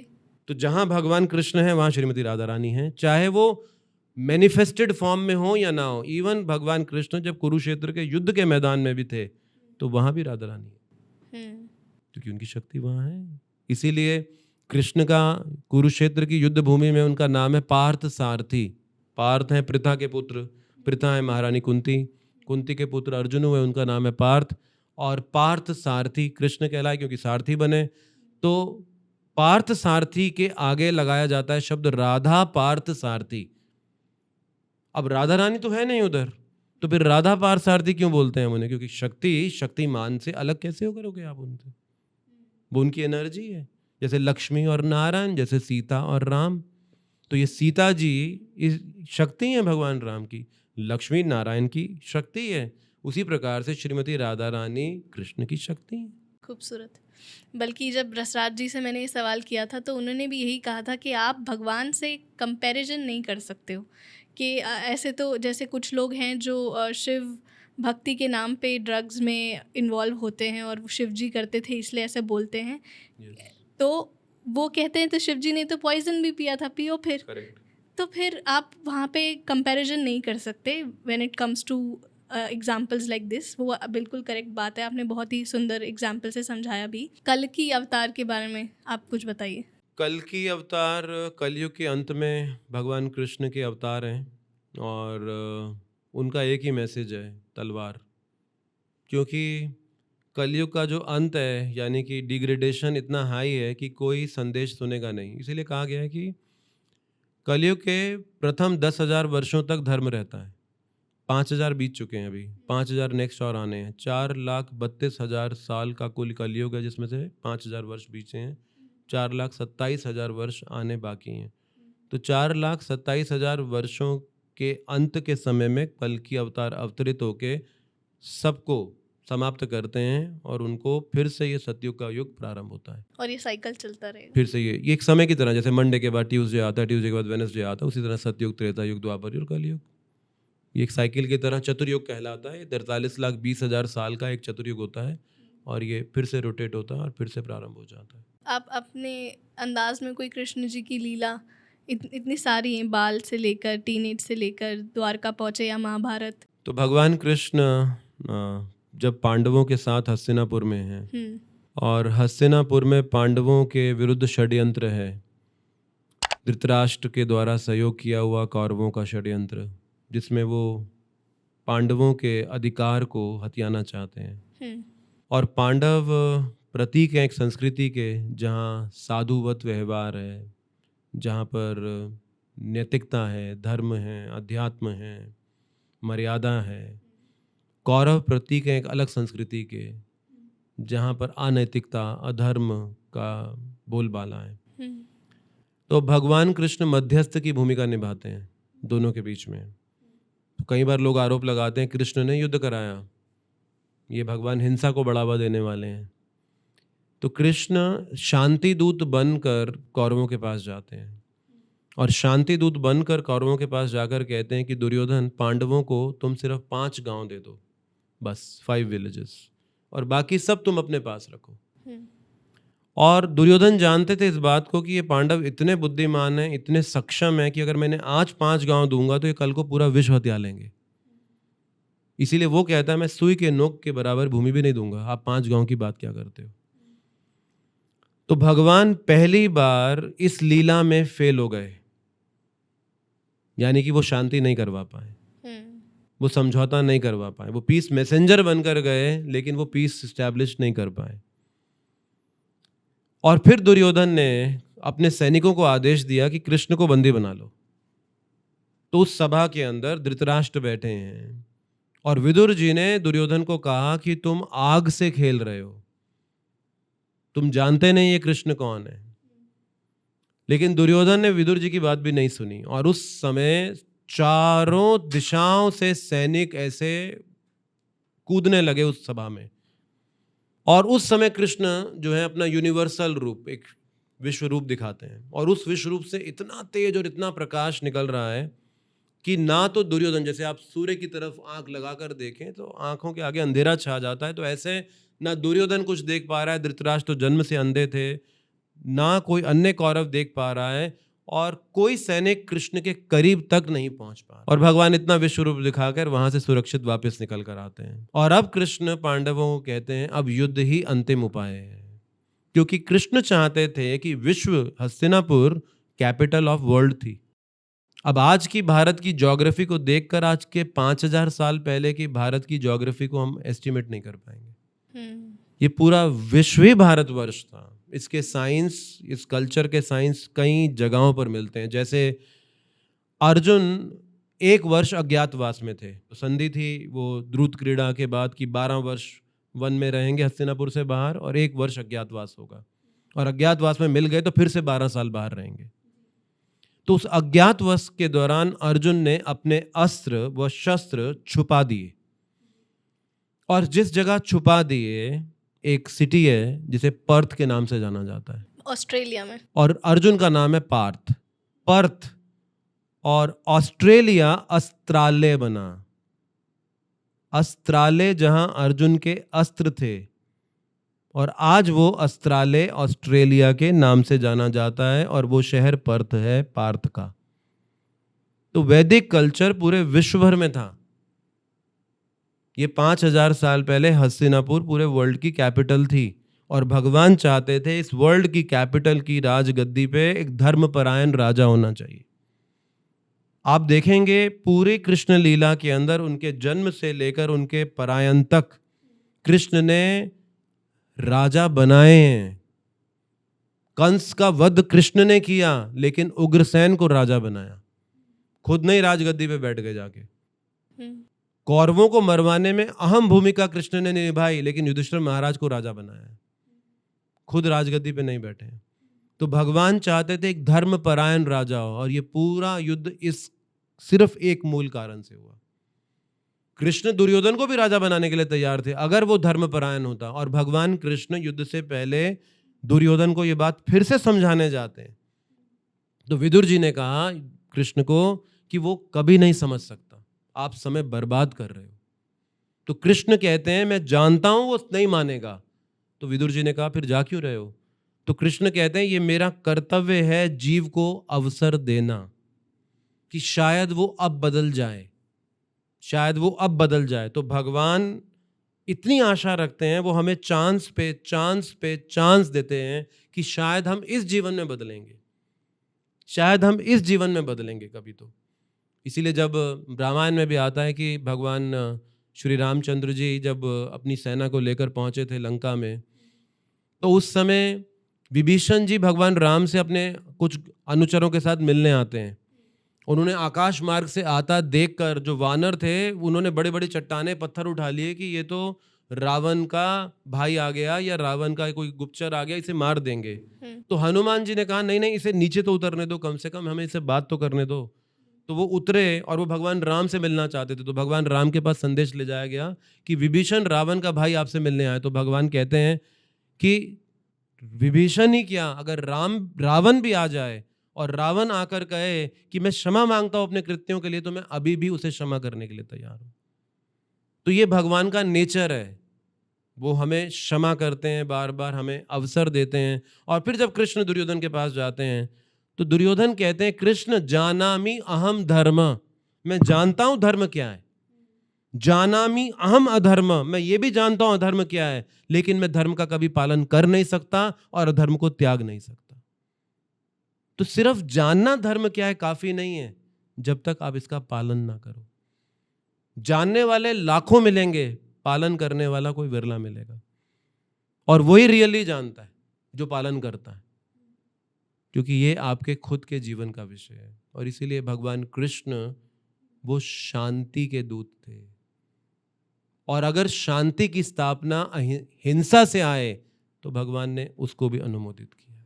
शांति की स्थापना अगर हिंसा से आए, मेरे को नहीं पता इस कॉन्वर्सेशन को कैसे डायरेक्ट करूं, ये ऊपर से आ रहा है और मेरे को ऐसा लग रहा है ये आज मेरा अवसर है कि यहाँ पे मुझे आपके सामने, आपके समक्ष बैठकर मेरे अंदर चेंजेस हो रहे हैं। मेरे यहाँ पे बहुत सारे बल बॉर्न मोमेंट्स थे आपके प्रवचन में मेरे लिए, तो उसके लिए पहले तो बहुत बहुत शुक्रिया। प्रभु श्री, मेरा पर्सनल क्वेश्चन है आपसे, सरेंडर कैसे करते हैं? शरणागति एक बहुत बड़ा शब्द है अपने आप में, और श्रीमद् भगवद गीता का हर शब्द हमें भगवान की शरण लेना ही सिखाता है। सारे आध्यात्मिक विधियों का, सारे धर्म की प्रक्रियाओं का एक ही पर्पस है, how to take shelter of the lord. अब ये शरणागति ये कोई वन टाइम इवेंट नहीं है, ये एक ऑनगोइंग प्रोसेस है। और इसके लिए कुछ चीज़ें हमें जो हमारे जीवन के अंदर करना चाहिए वो है, फर्स्ट अनुकूलस्य संकल्पा। जो चीज़ फेवरेबल है भक्ति में प्रगति करने के लिए उसको इमीडिएटली एक्सेप्ट कर लेना चाहिए। अनुकूलस्य, जो अनुकूल है, फेवरेबल है, उसे स्वीकार कीजिए। प्रतिकूलस्य वर्जनम, जो चीज़ अनफेवरेबल है भक्ति के, जो अगेंस्ट जाती है, उसे दोबारा थॉट मत दीजिए छोड़ने से पहले, इमीडिएटली लीव दैट। गोपत्रत्वे वर्णम तथा, इस बात में फर्मली बिलीव कीजिए कि अल्टीमेट मेंटेनर भगवान है। हमारे इमीडिएट मेंटेनर्स कोई हो सकते हैं हमारे आसपास, कोई एम्प्लॉयर हो सकता है, किसी के लिए कोई गार्जियन हो सकता है, किसी का कोई केयर टेकर हो सकता है, लेकिन उन सबको हमारी मेंटेनेंस करने का मीडियम भगवान ने ही बनाया। एक आचार्य हुए आज से हजारों साल पहले, जिनका नाम था श्रीधर स्वामी। श्रीमद् भागवतम में बहुत प्रसिद्ध टीका भी दी उन्होंने, महान भक्त थे भगवान के। वो गृहस्थ आश्रम में थे और उनके हृदय में इतना भक्ति भाव भगवान के प्रति प्रेम था कि उनका विवाह उनके माता पिता ने करवा दिया, जो वो करना नहीं चाहते थे। तो उन्होंने अपनी पत्नी से कहा कि मैं संन्यास लेना चाहता हूँ। तो उनकी पत्नी ने उनको कहा कि अभी मैं गर्भवती हूँ और संतान हो जाए तो उसके बाद आप चले जाना, अभी मुझे आपकी सहायता की आवश्यकता है। तो अब हुआ ये कि जब उनकी पत्नी संतान को जन्म दे रही थी तो जन्म देते वक्त उनकी पत्नी ने शरीर त्याग दिया, है ना। ये संसार है, जो हम चाहते हैं वो मिलता नहीं और जो नहीं चाहते वही मिलता है। ये जगत ऐसा बना है कुछ। तो श्रीधर स्वामी अब एक नई समस्या में पड़ गए कि मैं संन्यास लेना चाहता था, लेकिन इतने छोटे बच्चे की देखरेख अब मैं करूं तो मैं अपने संन्यास के लिए कैसे प्रगति करूंगा। तो रोज ध्यान करते थे, तो अपनी कुटिया के बाहर पेड़ के नीचे बैठे ध्यान कर रहे थे। बच्चा कुटिया में सो रहा है, तो अचानक कुछ आवाज हुई, टप करके कुछ आवाज आई। तो आंख खोली तो देखा कि नवजात छिपकली का बच्चा उनके सामने गिरा पड़ा है, पेड़ के ऊपर से नीचे गिरा है। इतना वो छोटा है, इन्फेंट है, कि उसकी आंख भी अभी तक खुली नहीं थी। Is just newly born baby, वो आंख भी नहीं खोल रहा था। और वो ऑब्जर्व कर रहे हैं उस बच्चे को, और वो क्या देखते हैं कि एक छोटा सा कीड़ा उस बच्चे की डायरेक्शन में खुद ब खुद चल रहा है और वो बच्चे के मुंह के पास पहुंचता है और वो बच्चा मुंह खोलता है, वो कीड़ा प्रवेश कर जाता है और वो मुंह बंद कर लेता है। और ये इंसिडेंट देख के श्रीधर स्वामी विचार करते हैं, इस छोटे से छिपकली के बच्चे की मेंटेनेंस भी भगवान कर रहे हैं। उसको ये भी नहीं पता उसका फूड क्या है, उसके पास भगवान उसका आहार भेज रहे हैं और उसे बता रहे हैं ये खा, ये तेरा आहार है। तो जब इतने छोटे से बच्चे की मेंटेनेंस भगवान कर रहे हैं तो मेरे बच्चे की नहीं करेंगे? तो ये एक फर्म बिलीव कि हमारे इमीडिएट मेंटेनर्स कोई हो सकते हैं या सोर्सेज हो सकते हैं, but ultimately Krishna is the maintainer.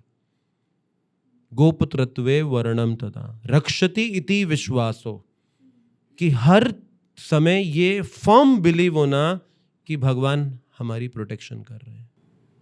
ये सरेंडर है, ये सरेंडर के प्रिंसिपल्स हैं। तो how to practice surrender? By following these principles. जब आप इन विधियों का पालन करेंगे और बिना भगवान के रिप्रेजेंटेटिव के सरेंडर के हम भगवान को सरेंडर नहीं कर पाएंगे। तो हमें कोई भगवान का रिप्रेजेंटेटिव चाहिए, प्रतिनिधि, जिसे हम शास्त्रिक भाषा में गुरु कहते हैं।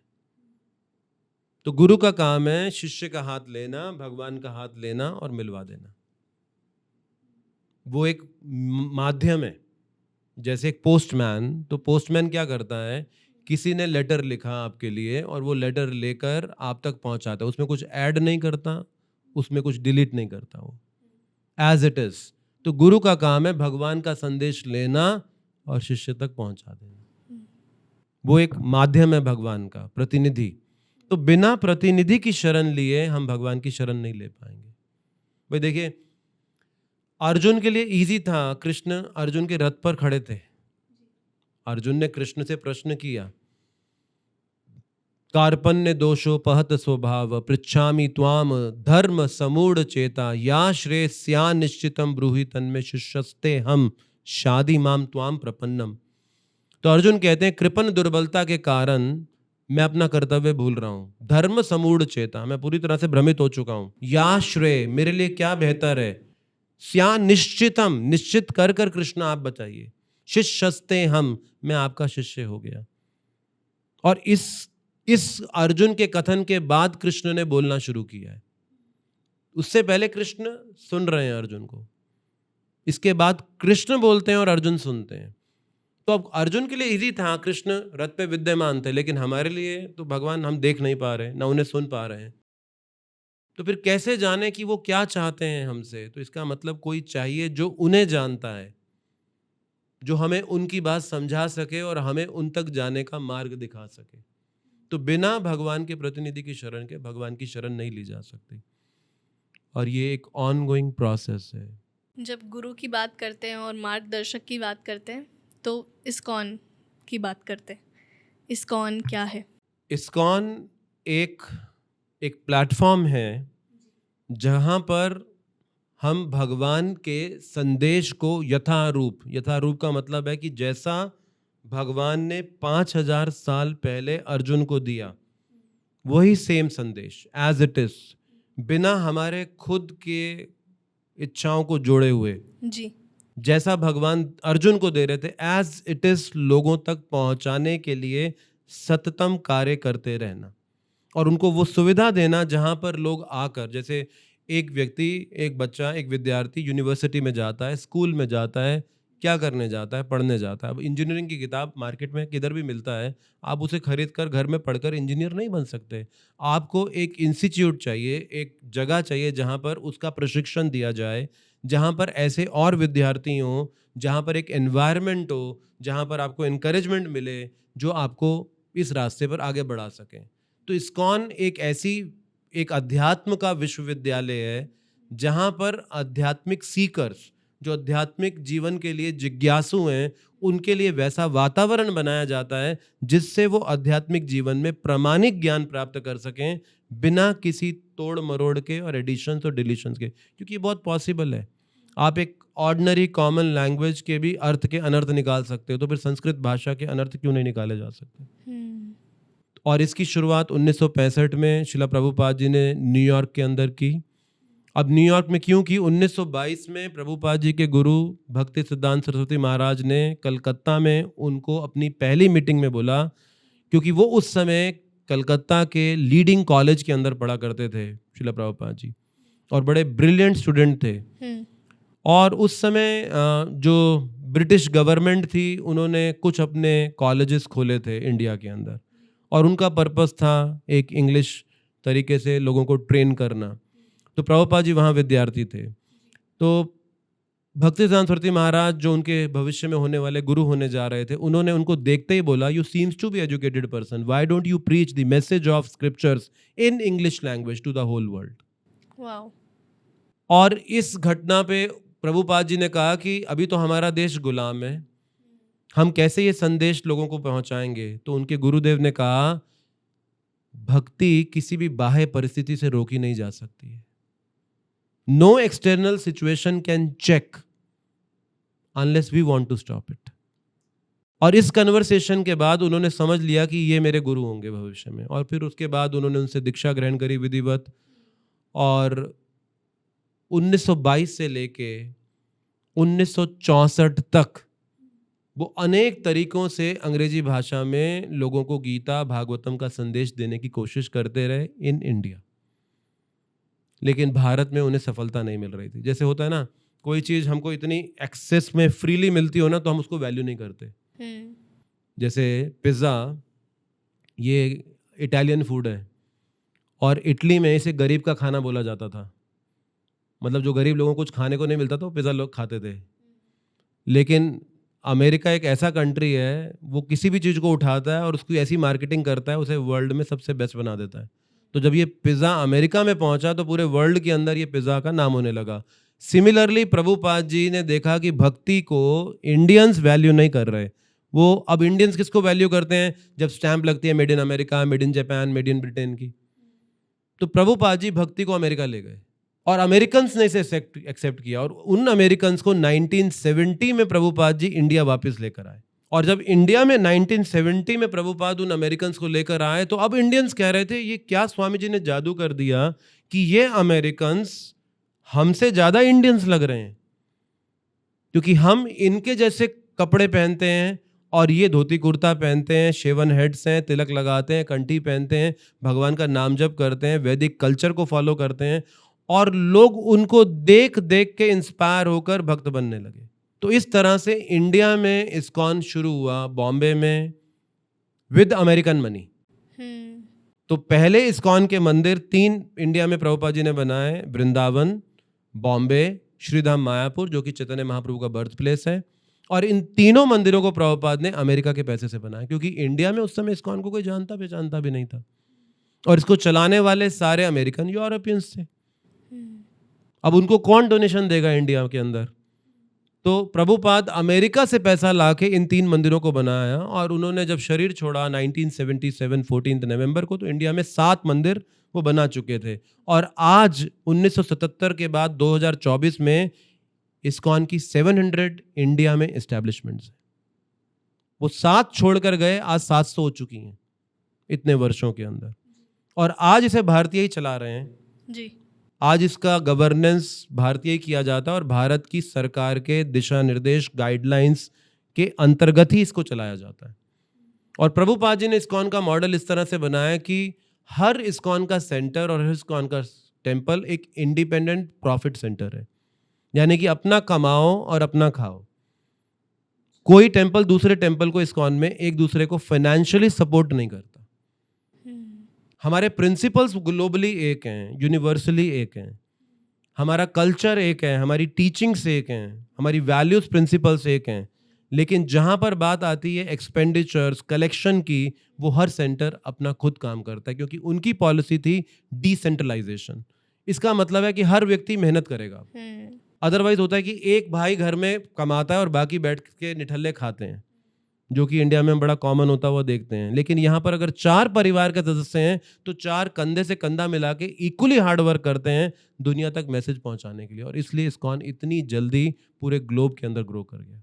अभी थोड़े दिन पहले मैं उदयपुर ट्रैवल कर रही थी और कोई गुजराती मिले मुझे, तो मैंने ज़ाहिर सी बात है उन्हें हरे कृष्णा ग्रीट किया। तो फिर उन्होंने कहा अच्छा तुम भी गुजराती हो? मैंने कहा नहीं, जो भी जैसा होता है, अगर मेरे सामने कोई जैनी आता है तो मैं उन्हें जय जिनेंद्र ही करती हूँ, मैं उन्हें वैसे ही ग्रीट कर लेती हूँ। तो इस्कॉन की बात छिड़ी और सबसे पहले उनके मुँह से यही निकला कि वो तो बाहर, यहाँ की सारी डोनेशन बाहर भेजते हैं, US भेजते हैं। और भी काफ़ी सारी मिसकंसेप्शन हम अक्सर लोगों के साथ daily day to day life में डील करते हैं।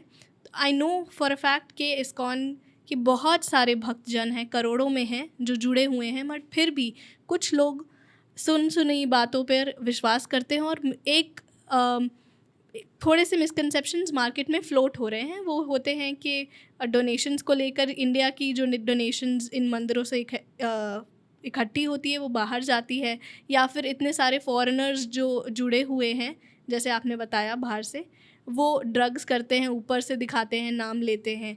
या फिर गीता को लेकर भी कि इस्कॉन की जो गीता है उन्होंने अपनी अलग गीता बनाई है और वो फोर्सफुली सबको रोड पर बेचते हैं। ये कुछ मिसकंसेप्शंस मैंने पाई और मैं चाहती हूँ कि आप इन सबको बस्ट करो। तो जैसा मैंने कहा कि इस्कॉन हर कंट्री में सेपरेटली रजिस्टर्ड है जी।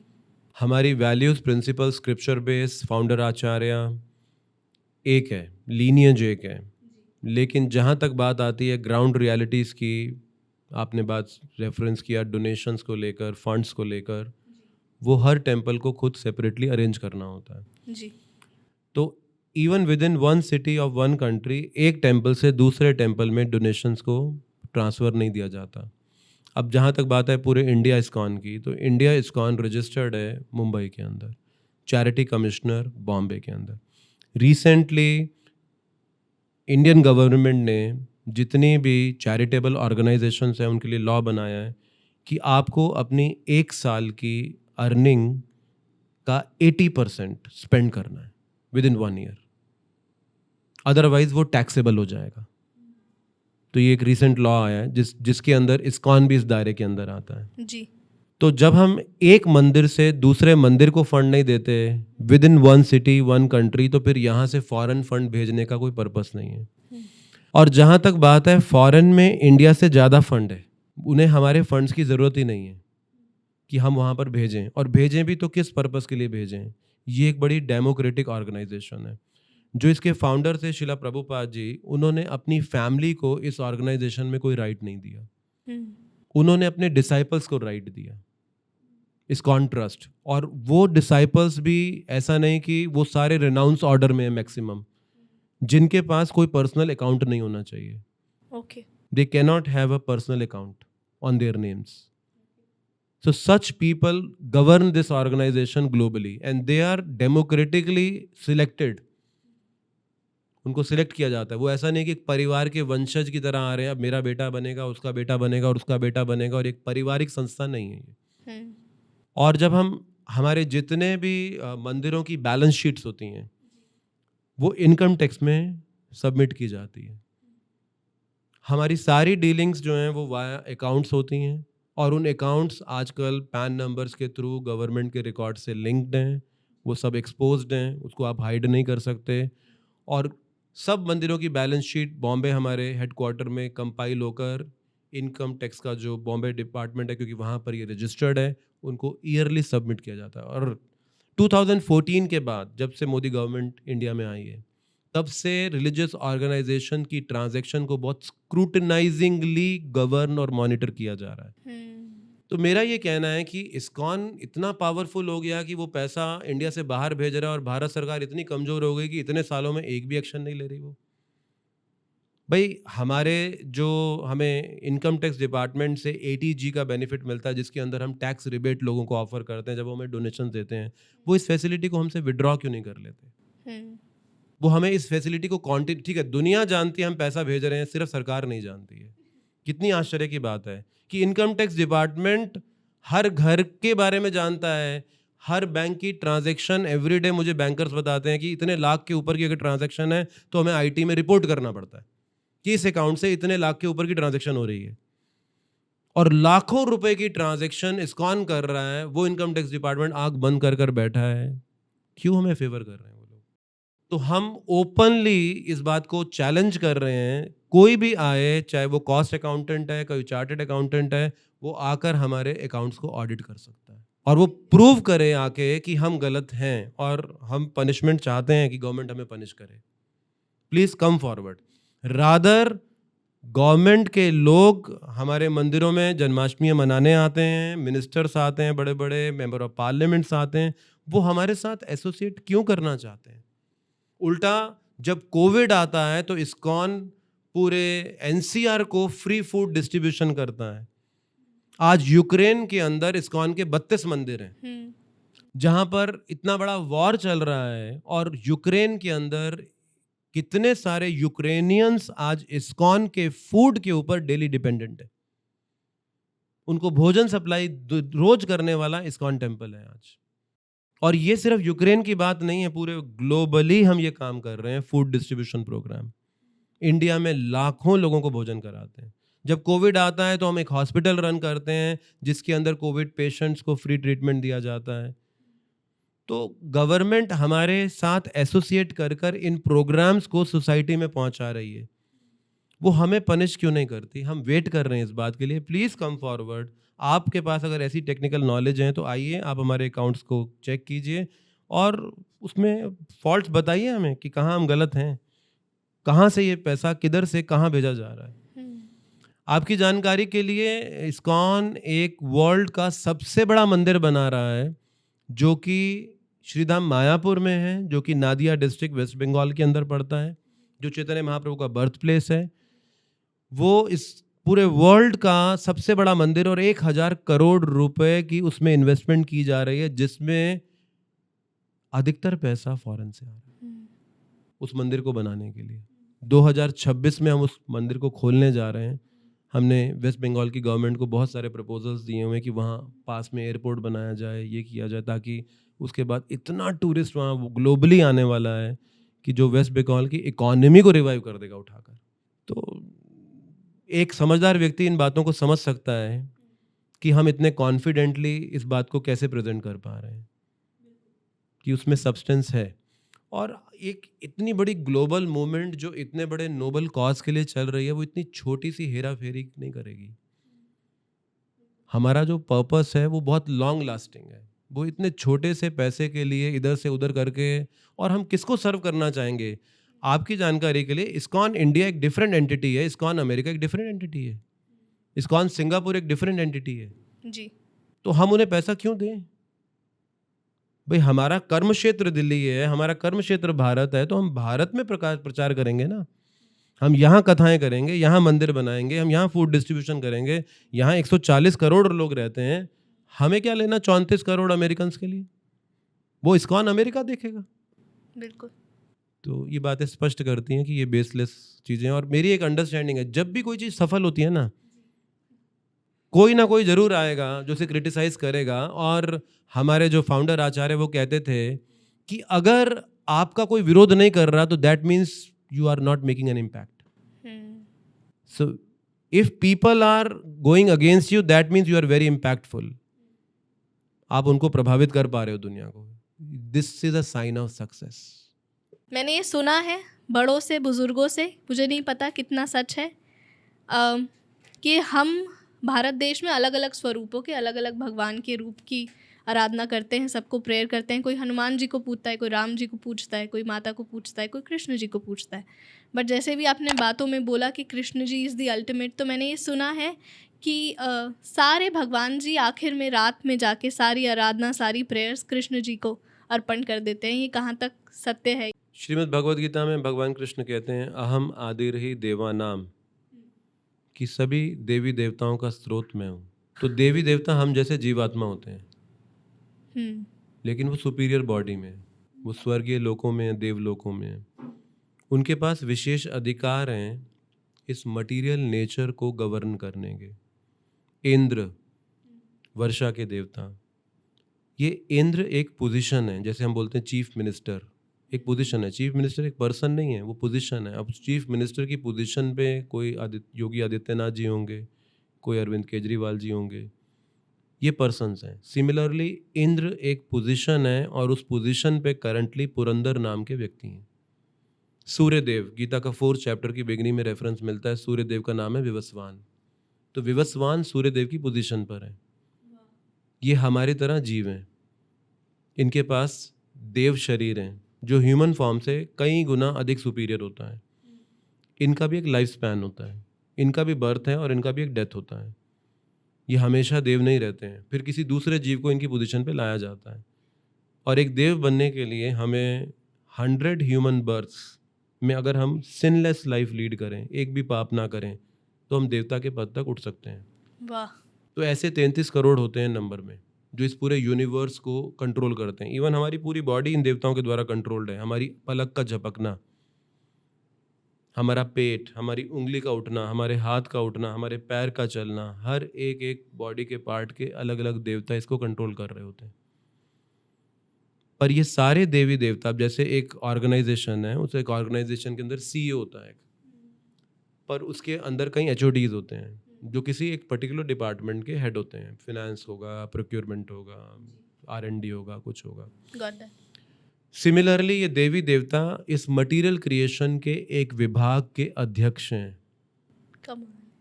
पर एक CEO है इनका, और वो परम भगवान है। अब अगर आप किसी इस इंडिया के अंदर भी किसी लीडिंग इंडस्ट्रीज को देखो, जैसे रतन टाटा जी, अब रतन टाटा जी की सेवरल ऑर्गेनाइजेशंस हैं, टाटा ग्रुप ऑफ कंपनीज, लेकिन हर कंपनी को वो खुद नहीं चला रहे। उनके अपॉइंटेड CEOs हैं, COOs हैं, मैनेजिंग डायरेक्टर्स हैं। ये लोग इन ऑर्गेनाइजेशन को, वो खुद क्या करते हैं? कभी स्विट्ज़रलैंड में गोल्फ खेलते हैं जाके, कभी CII की कॉन्फ्रेंसेस एड्रेस करते हैं, अपनी लाइफ सिर्फ एंजॉय करते हैं। सिमिलरली भगवान के विषय में गीता का 5th चैप्टर का लास्ट वर्स कहता है, भोक्ताराम यज्ञ तपसाम सर्वलोक महेश्वरम। भगवान भोक्ताराम है, यानी कि he is a supreme enjoyer. वो कोई काम खुद नहीं करते। उनकी एनर्जीज, उनके एक्सपेंशंस, उनके अपॉइंटेड रिप्रेजेंटेटिव्स जैसे ये देवी देवता, ये चलाते हैं सब कुछ उनके बिहाफ पे। तो वो बात काफ़ी हद तक सच है। और इसका एक रेफरेंस आपको श्रीमद् भागवतम पुराण में भी मिल जाएगा। श्रीला व्यास देव जी 1st कैंटो में लिखते हैं, एते चमसा कला पुंसा कृष्णस्तु भगवान स्वयं। ऐसे भगवान जिन्होंने अनेक अवतार लिए, लेकिन वो खुद हैं कौन? तो वो कहा गया कृष्णस्तु भगवान स्वयं। इसी का रेफरेंस हमें ब्रह्म संहिता में ब्रह्मा जी के द्वारा भी मिलता है। ब्रह्मा जी कहते हैं, ईश्वर परम कृष्णा सच्चिदानंद विग्रह अनादिर आदिर गोविंद सर्व कारण कारणम। तो कहते हैं परम ईश्वर कौन है? ईश्वर परम कृष्ण, परम ईश्वर कृष्ण है, सच्चिदानंद विग्रह, उनका रूप कैसा बना है? सत्य, चित्त और आनंद का बना है। अनादिर आदिर गोविंद, ना उनका कोई बिगनिंग है ना कोई उनका एंड है, आदि अनादिर। सर्व कारण कारणम, he is cause of all causes, वो सब कारण के कारण है। तो ब्रह्मा जी कह रहे हैं वो मेरे भी कारण है। तो इसके कई रेफरेंस, स्क्रिप्चरल रेफरेंस हैं जो इस बात को साबित करते हैं कि देवी देवता भगवान के सेवक व प्रतिनिधि हैं। ये वो बात भली भांति जानते हैं, लेकिन हम मूर्ख हैं, हर एक को भगवान बनाने में लगे रहते हैं। ये रिस्पेक्टेबल पर्सनालिटीज हैं क्योंकि ये एम्पावर्ड लोग हैं, भगवान के द्वारा इनको विशेष शक्ति मिली है विशेष कार्य करने के लिए, लेकिन वो भगवान नहीं है। क्योंकि सभी शास्त्र सर्वमत होकर एक बात क्या कहते हैं? भगवान एक है। आप बाइबल में भी पढ़ो तो एक ही बात कहा गया, कुरान भी एक ही बात कहती है, गीता भी यही बात कह रही है कि भगवान एक है। तो फिर बाकी सब कौन है? ये सब विशेष लोग हैं क्योंकि इस भौतिक जगत को चलाने के लिए एडमिनिस्ट्रेटर्स चाहिए। अब आप देखो ना, एक छोटी सी ऑर्गेनाइजेशन को चलाने के लिए 10-20 डिपार्टमेंट्स होते हैं। तो फिर ये यूनिवर्सल अफेयर्स के भी तो डिफरेंट डिपार्टमेंट्स हैं, ये डिपार्टमेंट हेड्स हैं सबके सब। तो अल्टीमेटली उनका कोई चीफ है और वो भगवान है। वो कहते हैं समय पे आपके आगे सारी चीज़ें आती हैं, आज मेरे आगे आई है, और आज इतनी सारी कॉन्वर्सेशंस के बाद आपका यहाँ आना, मुझे नहीं पता इसे कैसे आर्टिकुलेट करूँ मैं, बहुत कम होता है, मैं पॉडकास्ट में स्पीचलेस जाती हूँ एंड वो आज दिन है।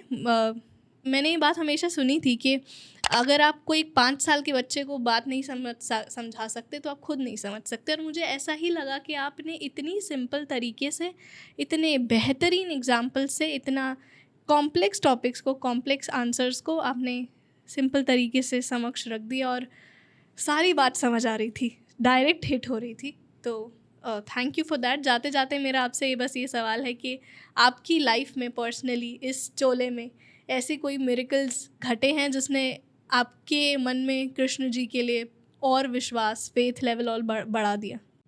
वर्ष 2000 में मैं इस्कॉन के संपर्क में आया था, आज से लगभग 24-25 वर्ष पूर्व जी। और धीरे धीरे इस रास्ते पर आगे बढ़ने का भगवान की कृपा से अवसर मिलता गया। और 2010 तक मैं एक कॉर्पोरेट जॉब करता था। तो 2010 में मैंने रिटायरमेंट लिया और फुल टाइम सोसाइटी को सर्व करना शुरू किया। उससे पहले पार्ट टाइम में सर्व करता था वीकेंड्स पे। तो 25 वर्ष में एक प्रॉमिसिंग करियर था और हाईली पेड जॉब थी। उस सब को त्यागा और उसे त्यागने के उपरांत आज भगवान की सेवा का जो जीवन जी रहे हैं, तो निश्चित रूप से कुछ अंदर से संबंध अनुभव होता है। तभी आप हमारा जो मार्ग है वो त्याग का मार्ग नहीं है, हमारा मार्ग एक ऊंचे रास्ते को स्वीकार करने का मार्ग है। तो जब हम ऊंचे रास्ते को स्वीकार करते हैं तो छोटा रास्ता अपने आप ही छूट जाता है, आपको उसे छोड़ने के लिए काम नहीं करना पड़ता। तो हम छोड़ने का जीवन नहीं जीते, हम जोड़ने का जीवन जीते हैं। तो जब आपको हायर टेस्ट मिलता है लाइफ का, तो फिर लोअर टेस्ट के पीछे आप क्यों भागोगे और उसे क्यों मेंटेन करना चाहोगे? For what purpose? तो जो भी व्यक्ति त्याग के मार्ग पे गया है तो उसको हायर टेस्ट लाइफ में डेफिनेटली मिला है, अदरवाइज वो इस रास्ते पर मेंटेन रह ही नहीं पाएगा। और जब तक ये हायर टेस्ट मिलता रहता है, हम इस त्याग को और अधिक गहरा भी बनाते जाते हैं, क्योंकि उसका कारण क्या है कि उसको रखा क्यों जाए, उसको for what purpose you will maintain all this. और ये सब के पीछे एक व्यक्ति है जिनका नाम है his divine grace AC Bhaktivedanta Swami Srila Prabhupada, जो कि इस्कॉन के फाउंडर हैं। और वो बड़े मैजिकल व्यक्ति हैं और पूरे विश्व भर में जो भी इस्कॉन संस्था आज परिवर्तन ला पा रही है, इसमें सिर्फ उन्हीं का एक बहुत बड़ा हाथ है। Single handedly, without any material resources, उन्होंने ये प्रारंभ किया इस्कॉन मूवमेंट को, इसकी गाइडलाइंस रखी, इसका विजन रखा कि फॉर नेक्स्ट 10,000 ईयर्स, जैसे हमने कहा कि 10,000 वर्ष तक धर्म रहता है कलयुग में, तो उन्होंने कहा कि मेरी ये शिक्षाएं 10,000 वर्ष तक रहेंगी। और जो जो व्यक्ति उनकी शिक्षाओं के संपर्क में आया है, ये परिवर्तन उनके जीवन में आया है, चाहे वो लंदन में रहता हो, चाहे वो मेक्सिको में रहता हो, चाहे वो न्यूयॉर्क में रहता हो, चाहे वो भारत में रहता हो, या किसी भी स्थान में क्यों ना रहता हो, यहाँ तक कि कराची, सिंध, पाकिस्तान में भी इस्कॉन का बहुत बड़ा प्रचार कार्य चलता है। मिडल ईस्ट में इस्कॉन के कई सेवरल फॉलोअर्स हैं जो ये प्रचार कार्य कर रहे हैं, और इस्कॉन पूरे विश्व भर को प्रभुपाद जी के दिशा निर्देशों के अनुसार सेल्फलेसली बदलने के लिए काम करने वाली संस्था है। और जिस जिसके जीवन में इसका संबंध प्राप्त हुआ है, निश्चित रूप से उन्हें भगवान का एक बहुत बड़ा अनुभव प्राप्त हुआ है। तो हर क्षण हम अपने जीवन में भगवान के हाथ को स्पष्ट देख पाते हैं, और जो भी इस विधि का पालन करेगा वो भी देख पाएगा। ये विज्ञान है, ये किसी एक व्यक्ति का पेटेंटेड या मोनोपोली राइट नहीं है। चाहे वो पशु शरीर में भी क्यों ना हो। श्रीमद् भागवतम में गजेंद्र हाथी का उदाहरण है, जिसे भगवत साक्षात्कार हो गया था। उसे हाथी को बचाने के लिए स्वयं भगवान आए थे। तो जब हाथी के शरीर में कोई भगवान को प्राप्त कर सकता है, हम तो सुपीरियर फॉर्म में मानव जीवन में।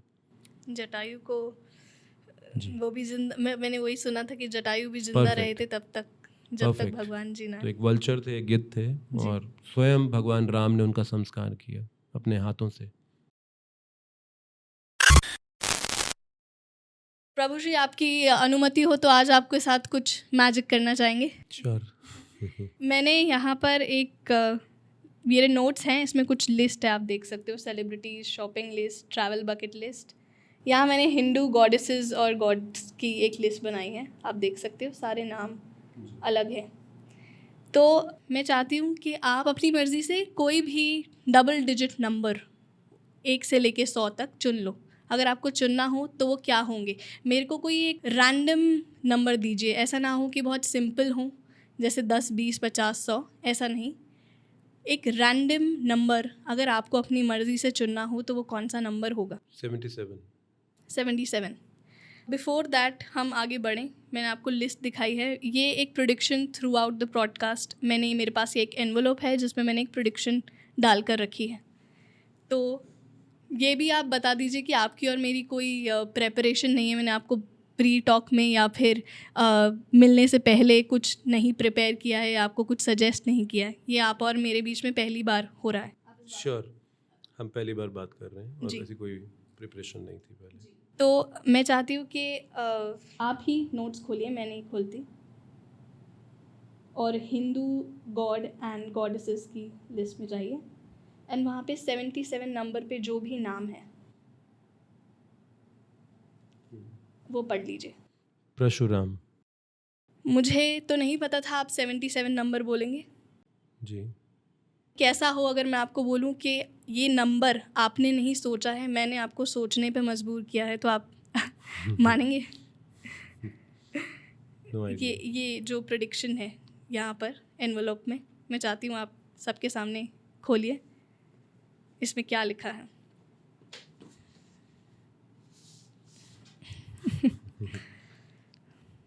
परशुराम। अगर आप देख सकते हो यहाँ पे कि सारे जो नाम है वो अलग हैं, कोई भी एक नाम मैच नहीं करता। करेक्ट। आपने नंबर 77 चुना। Nice, thank you. जाते जाते आप क्या कहना चाहोगे ऑडियंसेस के लिए? बस एक फाइनल मैसेज। तो ये जीवन बहुत छोटा है, हमें इस जीवन को भगवान के लिए जीना चाहिए। हमने कई जन्म जिए हैं अपने लिए, और कई जन्मों को जीने के बाद भी हमारा हृदय संतुष्ट नहीं है। एक लाइफ आप भगवान को देकर देखिए, और देखिए आप कितना असीम संतोष और आनंद प्राप्त कर सकते हैं। और ये बड़ी सरल विधि से पाया जा सकता है। हरे कृष्ण कृष्ण कृष्ण हरे हरे, हरे राम राम राम हरे हरे, इस महामंत्र के जप के माध्यम से।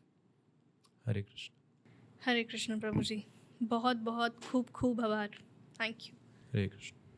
पता है, ये बहुत खूबसूरत बात है मेरे इस प्रोफेशन की कि मुझे इतनी खूबसूरत सोल्स, इतने खूबसूरत लोगों के साथ बैठने का मौका मिलता है, उनके सानिध्य में रहने का मौका मिलता है कि मैं उनके साथ बैठकर आपके लिए भी कंटेंट क्रिएट कर पाती हूँ। और जब मैं बैठती हूँ तो मैं खुद मंत्रमुग्ध हो जाती हूँ, और मैं खुद इतनी सारी ज्ञान की प्राप्ति होती है मुझे, उस वक्त बटोरना मुश्किल हो जाता है। एंड ये वन ऑफ दोज एपिसोड्स था जो बहुत ही बल्ब ऑन मोमेंट से भरा हुआ था। ये मैंने बैठकर जब शूट किया तब मुझे पता लग गया था कि मुझे बार बार सुनना पड़ेगा इस एपिसोड को, ताकि जो भी इस एपिसोड का रस है वो मैं निचोड़ पाऊँ, वो मैं पूरा ग्रैस्प कर पाऊँ।